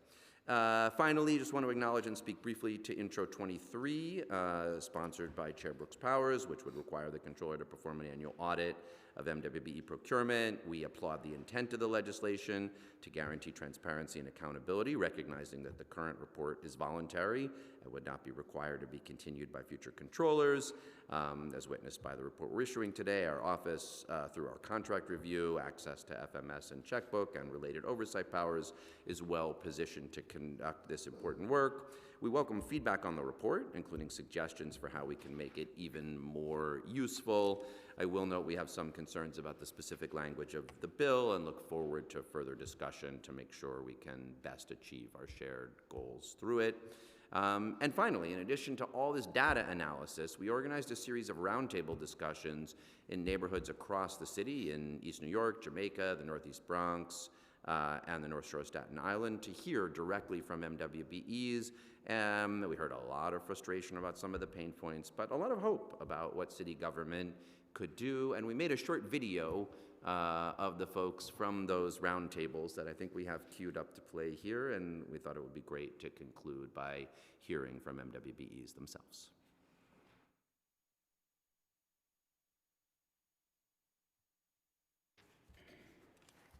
Thank you.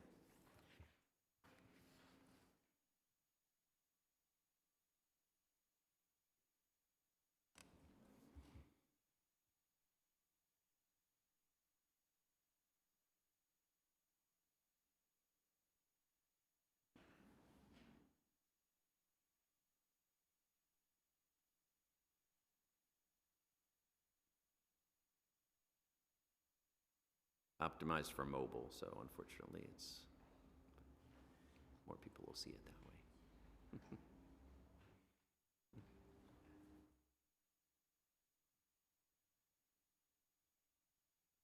way. Every year, the Controller's Office puts out this annual report on MWBE procurement.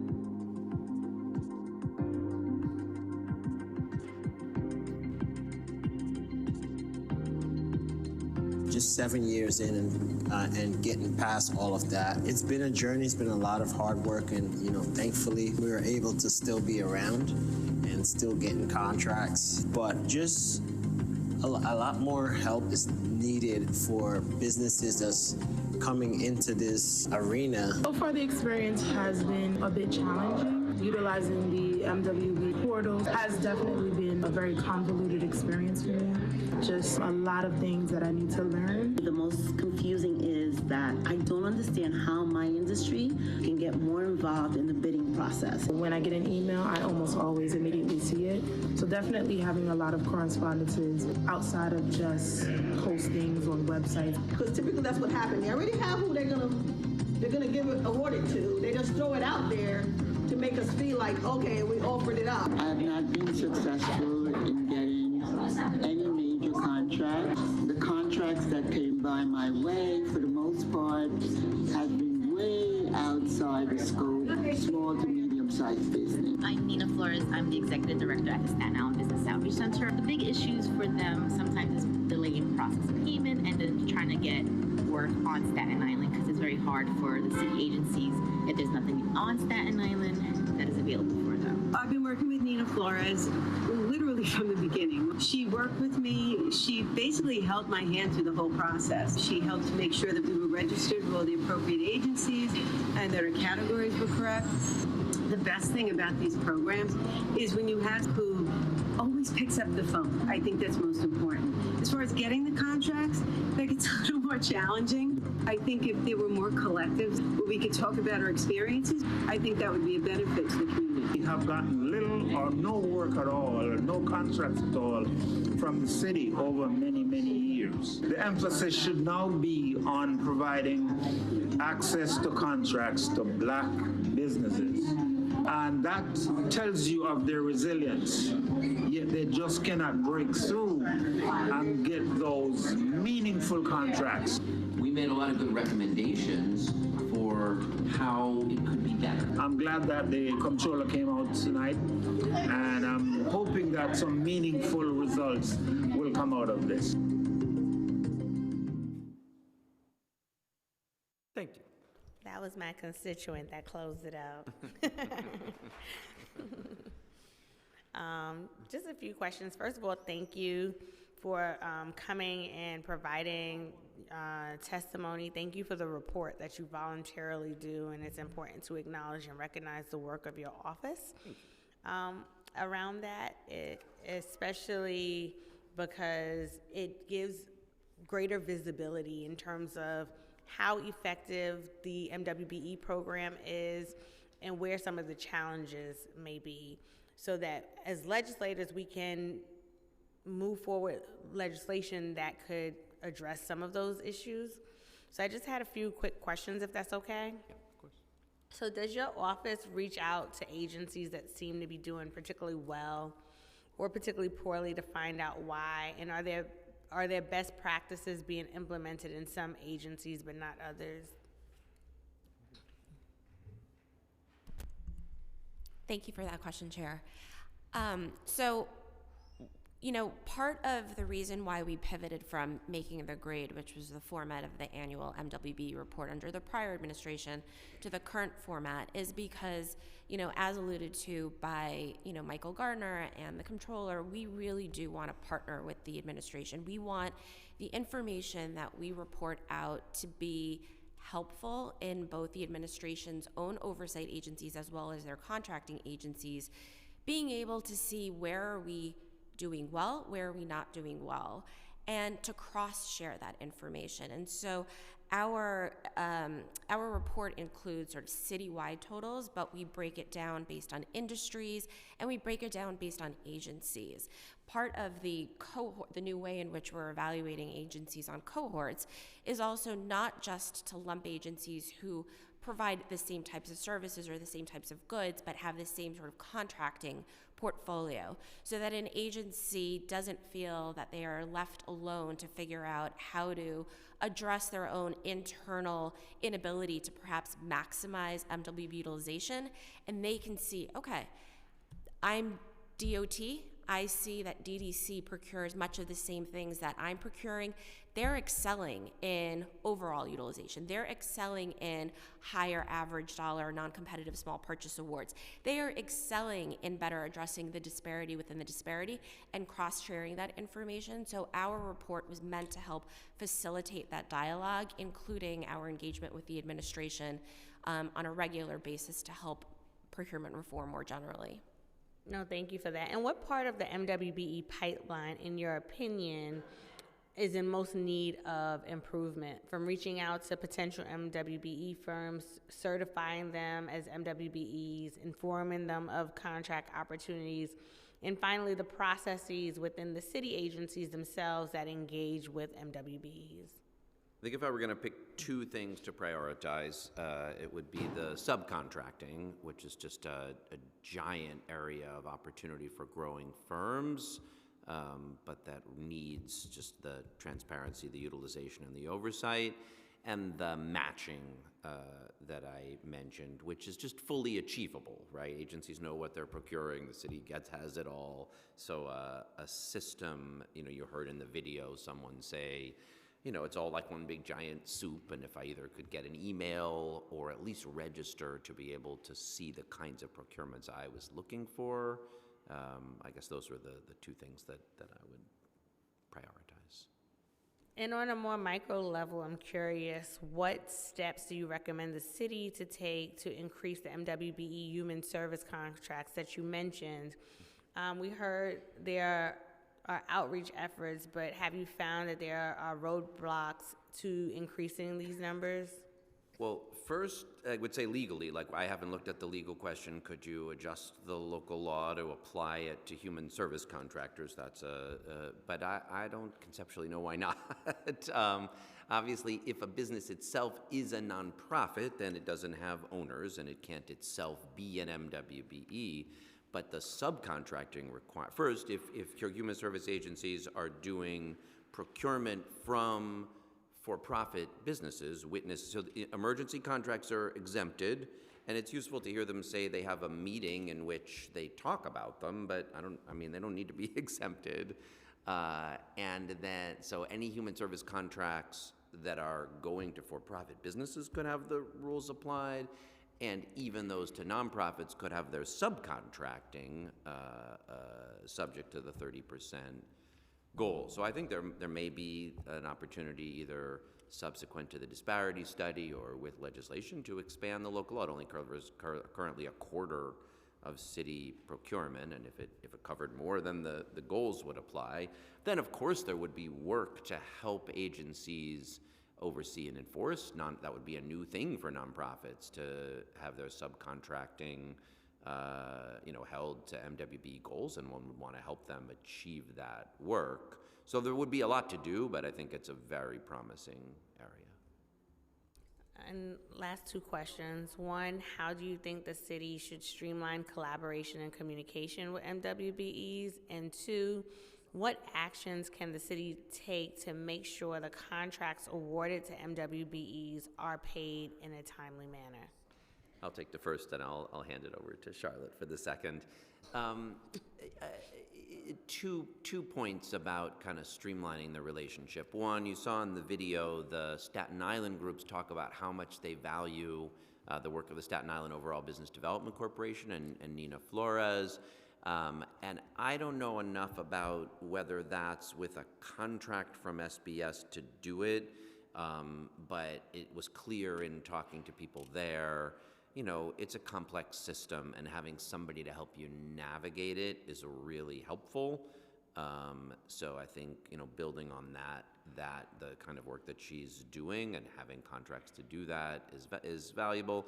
And then second, I'm sorry to be a broken record on it, but I think creating a system that makes it, easy to see the kinds of contracts you're looking for, and for the agencies to find the kind of MWBE vendors. Actually, let me focus on the non-competitive small procurement here, because that's not being bid, like what the non-competitive small procurement means for contracts up to $1.5 million. If you find an MWBE, you don't have to bid it out. That's appealing to an agency because they save the time of bidding. But of course, that also means they don't have an opportunity to put it out in the field and find new contractors. And so one thing we heard from some of the folks we talked to is that might be a great method if you're already, an MWBE the agency knows, but if they don't know you, then it's pretty hard to break in because you never get a bid opportunity on NCSP.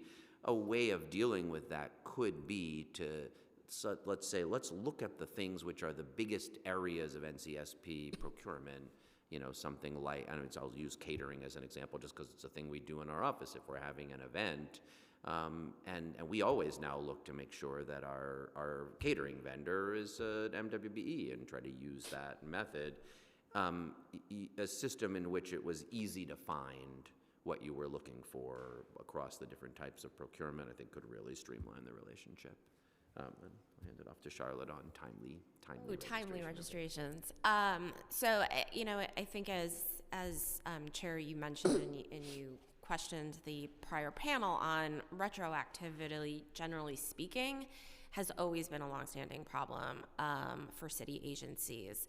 And so it's, roughly, if you're looking at all procurement methods, including the non-competitive small purchase, about 62% of contracts awarded to MWBEs are not registered on time. And, further detailed in the report, you'll see the different bands. So sometimes they're just 30 days delayed, but more often than not, they're, 3 months, a year delayed. It's not unique to the MWBE space. It's true for all of our vendors. It's true for the human services sector, where similarly it's something about a 72% retroactivity rate. And in those discussions that we've had, including with council, when we're talking about those retroactivity rates, you know, this was a commitment that was made in the task force intended to help support the contracting woes for human services, but really carries over across all industries, including MWBEs, is that you can have these short-term initiatives to clear backlogs and hope that you're not creating a new backlog by focusing on clearing the old backlog.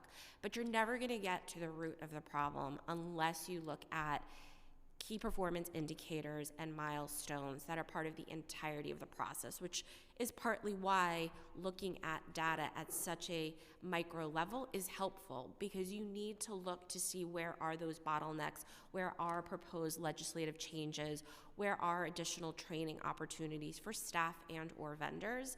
And so, you know, what was supposed to have come out and unfortunately hasn't come out of the nonprofit task force was contract stat, which was aimed to look at all of those different parts of the procurement process. And how long is first of all, what are all of those high level and lower level steps, and how long are they all taking? We've said this before, but I'll continue to say it. We are the only part, our charter mandated review is also the only part of the procurement process, and it comes at the very end, that has a prescribed time frame, and it's 30 calendar days, right? So my team, whether they have 700 contracts that have been submitted to them or 1,700 in like the height of, you know, the start of the fiscal year, needs to get those contracts reviewed in 30 calendar days. And so it, you know, without seeing what those timeframes are currently for all of the other stages of the process, we can't work together to normalize what they should be and at least establish reasonable expectations so that when agencies are planning for their procurement opportunities and their procurement needs, they can plan to make sure that those contracts move through the process and get to our office with sufficient time so that our vendors are not working at risk. And Councilmember Stevens has some legislation on these questions of timeframes for agencies in the contracting process, which at the beginning of the term, I was, I thought, let's go through the task force work, have contract stat provide some data so you could inform that legislation. But unfortunately, without contract stat, it might make sense just to go ahead and pass some legislation that requires it to be collected and implemented, because the current system is not working. And I'll just throw out another fact that we report on in our report, just sort of to hone in on the registration piece. In support of agencies being able to more expeditiously make awards to MWBE vendors and to maximize the benefit of using the non-competitive small purchase method, we have delegated to agencies the ability to self-register those contracts with conditions that they submit the packages to us so that we still are able to do a post-audit review of their oversight. Even when we've delegated our registration authority, the contracts that we're seeing awarded pursuant to that method are roughly 70% late. Thank you so much, Deputy Controller and Controller Lander. It's so great to see you all. And this was a perfect colliding of the hearing and the report coming out at the same time so that we have more up-to-date data points to question and provide oversight on mayoral agencies on. Before, with the mayoral agencies that were here, what came up when we talk about disparities within disparity or diversity within diversity, it's also in your report that identifies higher average contract value for Asian American MWBEs, and there was speculation that it may be driven by a high value contracts registered to those MWBEs through the Office of Technology and Innovation. Have you examined that data, what that data looks like without those outliers for Asian American MWBEs? Not in our report, but all of our source data is something that we not only publicly make available, but we'd also be happy to do that particular pivot for you. Yeah, I would love to look at the disaggregation because I know that there are disparities even within the Asian American minority group for East Asians and then all of the different South Asian groups, etc. The same way that we were able to disaggregate the AAPI data for the census, I would love to see that on a city level for all of our contracts as well, so that we can make sure that there is equity. And your report notes that MWBEs are being paid late on over 60% of their contracts, and you heard them dispute that number, saying that it was 21%, that they disagree with whatever the methodology is or whatever they want to say, and that the citywide number for procurement contracts is even worse than almost 66%. So do you have any recommendations on how we fix this problem? This appears remarkably worse than last year, and it is not sustainable if the time percentage continues to fall. I'm going to stress again, I think, the importance of contract stat, which I think we've testified to before, which is really to be used as a management tool. It's not there to ping agencies. It's really there to help agencies, to help us in working collaboratively with the administration, identify what are the steps that we need to take, including potentially legislative steps to help speed along the process. I've mentioned it before, but again, I think that sometimes well-intentioned efforts to help clear backlogs unintentionally deprioritizes making sure that the next year's contracts are being timely registered. And so again, in order to avoid this cyclical problem of we're clearing the old but creating a new problem, contract stat would really help us to make long-term solutions and improvements in this space. Okay, so we'll keep on following up to make sure that contract stat is, the new release is done on time. And for last year's controller report, you offered 5 recommendations, one of them being ensuring that MWBs have access to higher value contracts through pre-qualified lists and best value preferences, bolster agency use of NCSP contracts and other discretionary methods, reforming the subcontracting process, providing stronger tools to city agencies, improving the timeliness of contract registration. We know that they're doing very poorly on timeliness on their schedule, as you just discussed, but how are the city agencies doing on the other fronts, according to your evaluation? Do we have a section of the report assessing progress from last year? It starts on page 17. We gave them one complete. They did, one of last year's recommendations was to raise that non-competitive small procurement threshold up to 1.5 million. We gave them 1, 2, 3, 4, 5, 6 areas of in progress, and then we go into a discussion on each one. So the first one was to establish more pre-qualified lists. You asked them about the DDC pre-qualified list. That was useful. We saw some progress there, and that progress is discussed kind of in the subsequent section. And then 3 areas where we didn't see any progress: the subcontracting reform, this validating community codes to help agencies find the right MWBEs, and the timeliness improvements. Do you have any suggestions? Would it be legislation, or how can we push them for a subcontracting report? Because we're seeing, for example, .go. .go is now being reported as an MWBE because they are subcontracting, I believe, with a Black woman-owned business in partnership. So we want to make sure that for all of the reports that we have for MWBEs, that we are differentiating between prime contractors and subcontractors and not diluting or over counting MWBEs through these loopholes.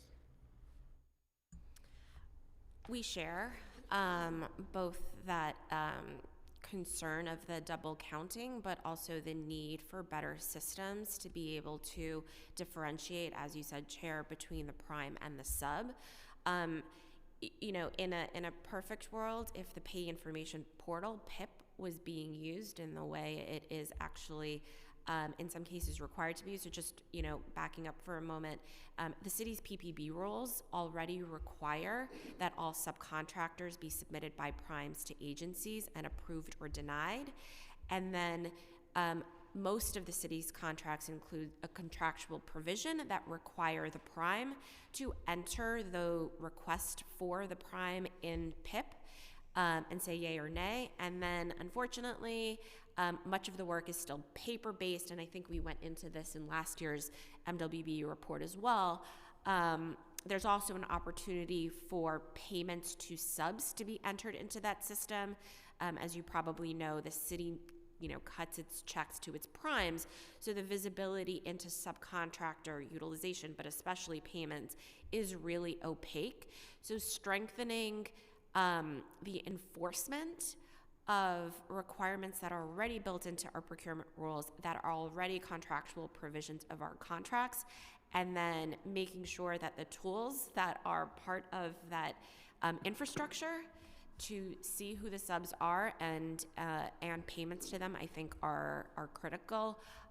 Just for example, as I was here listening to the earlier part of the session, the administration alluded to the fact that at least some transportation subcontracting might be happening through a citywide contract held by DCAS with the vendor Garner. If you were to look into the city's financial management systems PIP portal, you would see no subcontractors associated with that contract.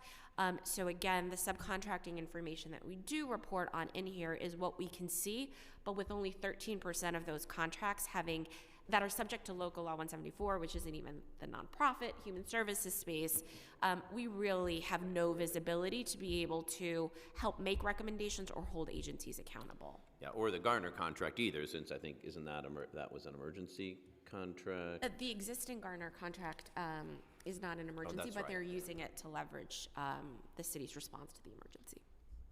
Okay.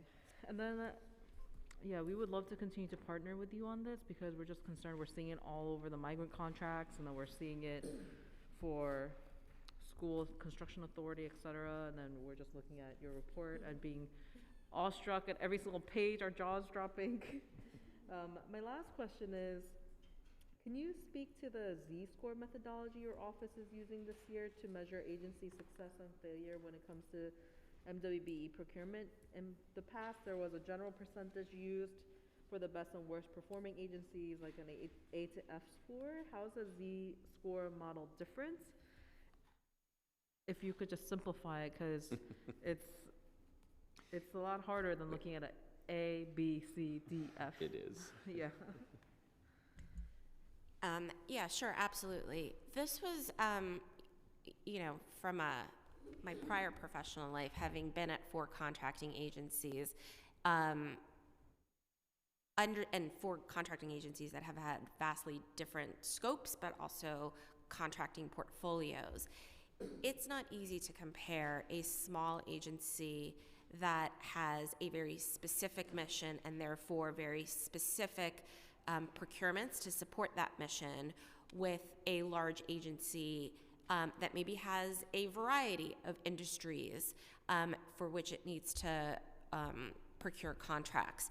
And so the intent here was to still hold agencies accountable and to still report on what are they doing with the budget or the scope of projects that they procure, but to not compare the DDCs with the law departments of the world. And so it is still holding them accountable for what are they spending based on their volume and value with a slight weight on value. But they have instead been bucketed into 4 different groups. So the groups are large value, medium value, small value, and micro value. And their values were based on a 4-year look back to see how much they spent with MWBEs during that 4-year look back. And again, comparing not just volume, but value. And so the methodology is detailed a little bit more in the report, but it was really just to help make a little bit more apples to apples when agencies themselves are looking, to my earlier point, so that they can see is another agency that does something similar to me in the same sort of scope doing better? And how can I reach out to them and learn best lessons learned? Could also be support for OMWBE, MOX, and SBS as they're providing oversight to those agencies. And I just want to underline this point. I mean, part of the goal was to deliver a management tool instead of a political hit, I guess. So- The prior report, you know, it had the letter grades, and those were easy to understand, but they just, you know, and they attracted good, like, media attention, but then there was a lot of fighting, and it wasn't a useful management tool, or at least it didn't get used. This is just out now, so whether it'll get used as a management tool is TBD, but this thing with a real transparent, you know, what are you being measured on, and, like, looking at agencies, we think can be used by the administration to really hold agencies accountable and drive specific change. Now that you explain it, it sounds like it's a much more fair process, and the agencies should be grateful. Thank you.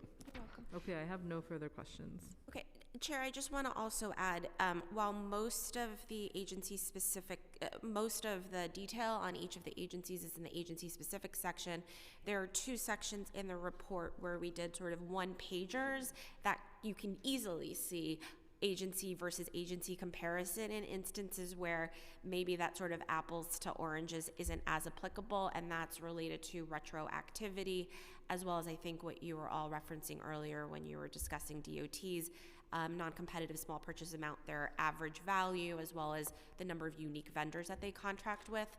So that's sort of an easy snapshot to see them all in one place. Thank you so much. Thank you. Thank you. Appreciate this.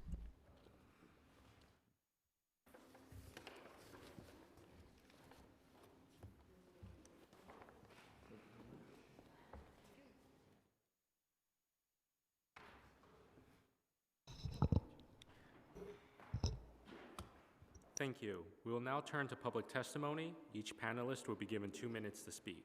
For panelists testifying in person, please come to the dais as your name is called and wait for your turn to speak. For panelists who are testifying remotely, once your name is called, a member of our staff will unmute you and the Sergeant at Arms will give you the go-ahead to begin. Please wait for the Sergeant to announce that you may begin before delivering your testimony. During your testimony, you must remain on topic and maintain decorum. It is not permitted to record yourself or the committee during your testimony. A full recording of this hearing will be available on the Council's website. Our first panel will be Matt Taylor, Jacob Yatzilil, and Matthew Robinson.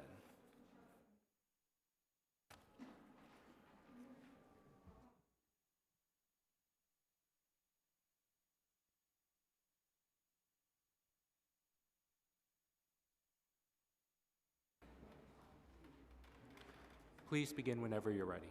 I'm sorry? You can begin whenever you're ready. I'm with a small black-owned, woman-owned business, and for 3 years we were doing work on city projects. And as of lately, we've been blacklisted from doing work on city projects despite having contracts to perform the work. So much for diversity, equity, and inclusion.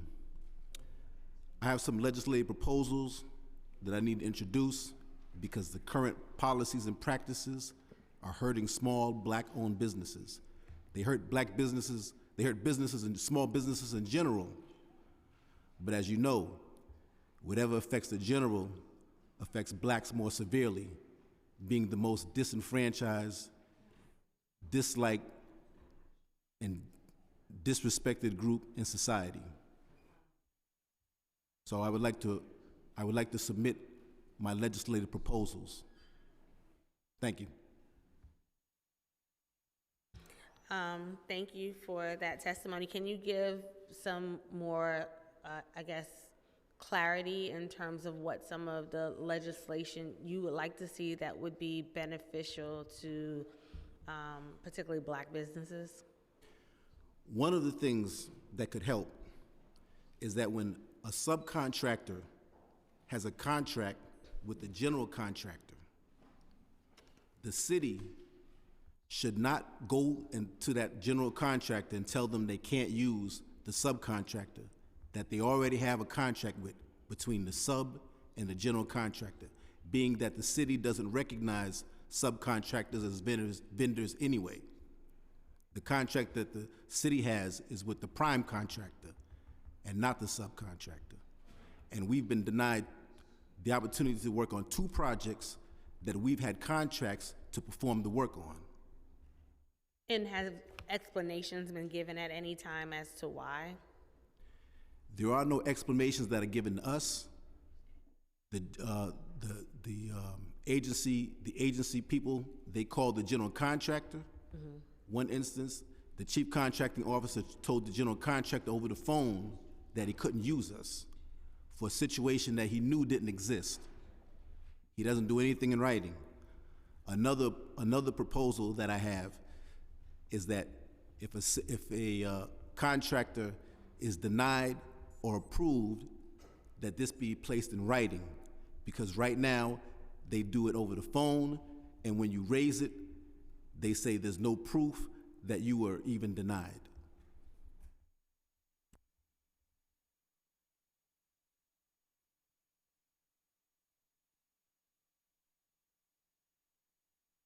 Thank you for that.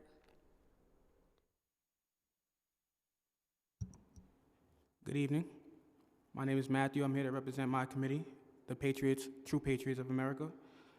I want to preface everything I'm about to say with 2 words. That's disparity and equity. Disparity, we're going to go with, there's an unusual ratio of men to women in the New York State government for some reason. I'm not really sure what that's about, but I believe there's a direct correlation between that and equity as it pertains to the MWBE. I just want to say, you speak the words equity, but in your beginning speech, your focus is primarily black women MWBE. So how could you assure me, a black man, that there is no sort of feminist collusion in the New York State government as it pertains to MWBEs? Just to be clear, my opening statement was focused on black and brown businesses. We also took it a little bit more in terms of a granular level, because when you look at the data, black women are the least utilized businesses out of all. So that was to lift up a category that is by far the most underutilized category, but it does not take away from the fact that today's focus has been on black and brown businesses, whether male or female. Thank you for that. I also wanted to know your position on why not just eliminate the MWBE and look at everybody as equally equitable, and just do thorough investigations on firms that you believe that do not have the assets but are sufficient enough to carry out a contract if they were deemed sufficient enough to do so if given the funds. So I just want to kind of shift how we're doing this. Right now, your seat is to testify and to tell us what you would like, and then I can follow up with questions to get greater clarity so we could work together. So is there specific testimony that you'd like to share?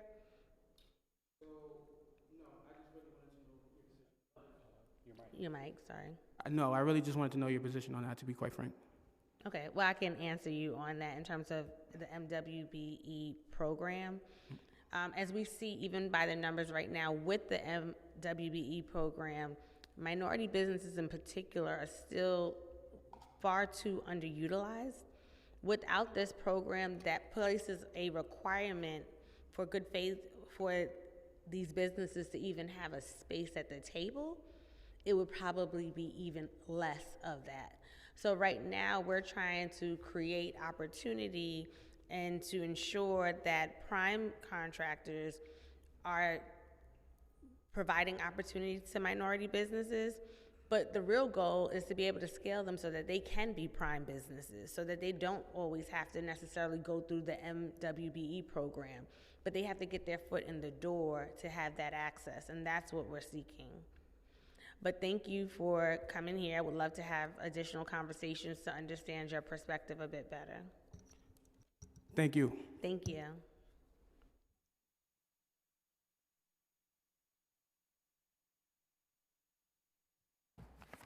Thank you. Our next panel will be Christopher Leon Johnson and Raul Rivera.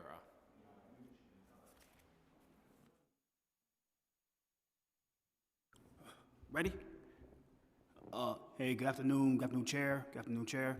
My name is Christopher Leon Johnson. So that was a great meeting that you had with the first two panels, the agencies and the controller. My testimony is this, you know, as a chair of transportation infrastructure and a black woman, you have to really start pushing more for African American businesses to get these contracts and be more up in the queue to get these contracts. The issue is that when it comes to MWBE, the way these organizations get around this is by using the W, and this usually goes to the nonprofits that are usually ran by whites. And what they do is it'll be like a white owner or a Greek owner or a Turkish owner, because Eric Adams underinvestigated with Turkey, and they'll put a female owner, they'll put a female on the paperwork to get around the NWBE requirements. Now, what that does is it undermines the application process, and it gives all the organizations, usually all to the people that usually donate to these campaigns, basically the mayor's office. So what I say what needs to start happening is, yeah, we need to start auditing these nonprofits, but you need to start really looking to the racial disparities of these nonprofits and start doing more investigations on the organizations that you could tell they're ran by white folks and Greeks and Italians, but what they do is they get around the process of adding their wife or their sister or their sister-in-law to get the contract.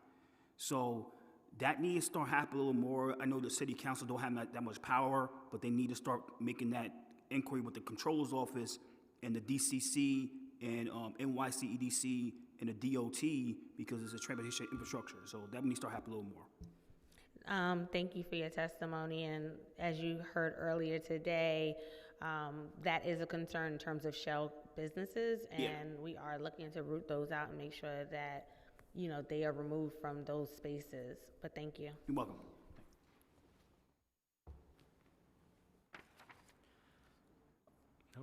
We'll now move on to remote testimony on Zoom. We'll begin with Jessica Walker.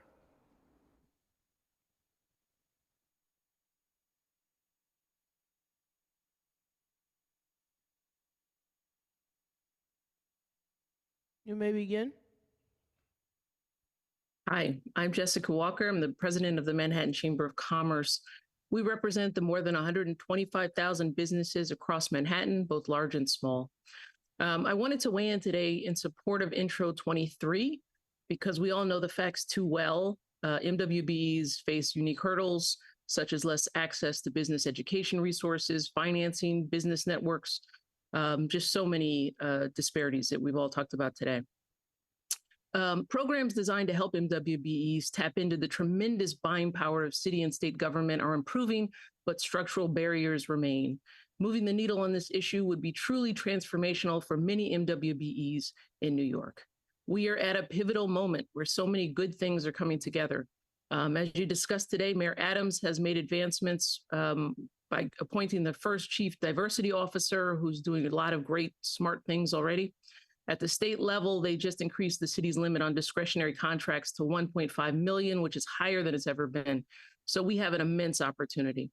But we have to keep agencies focused on the goal, and that this bill does that.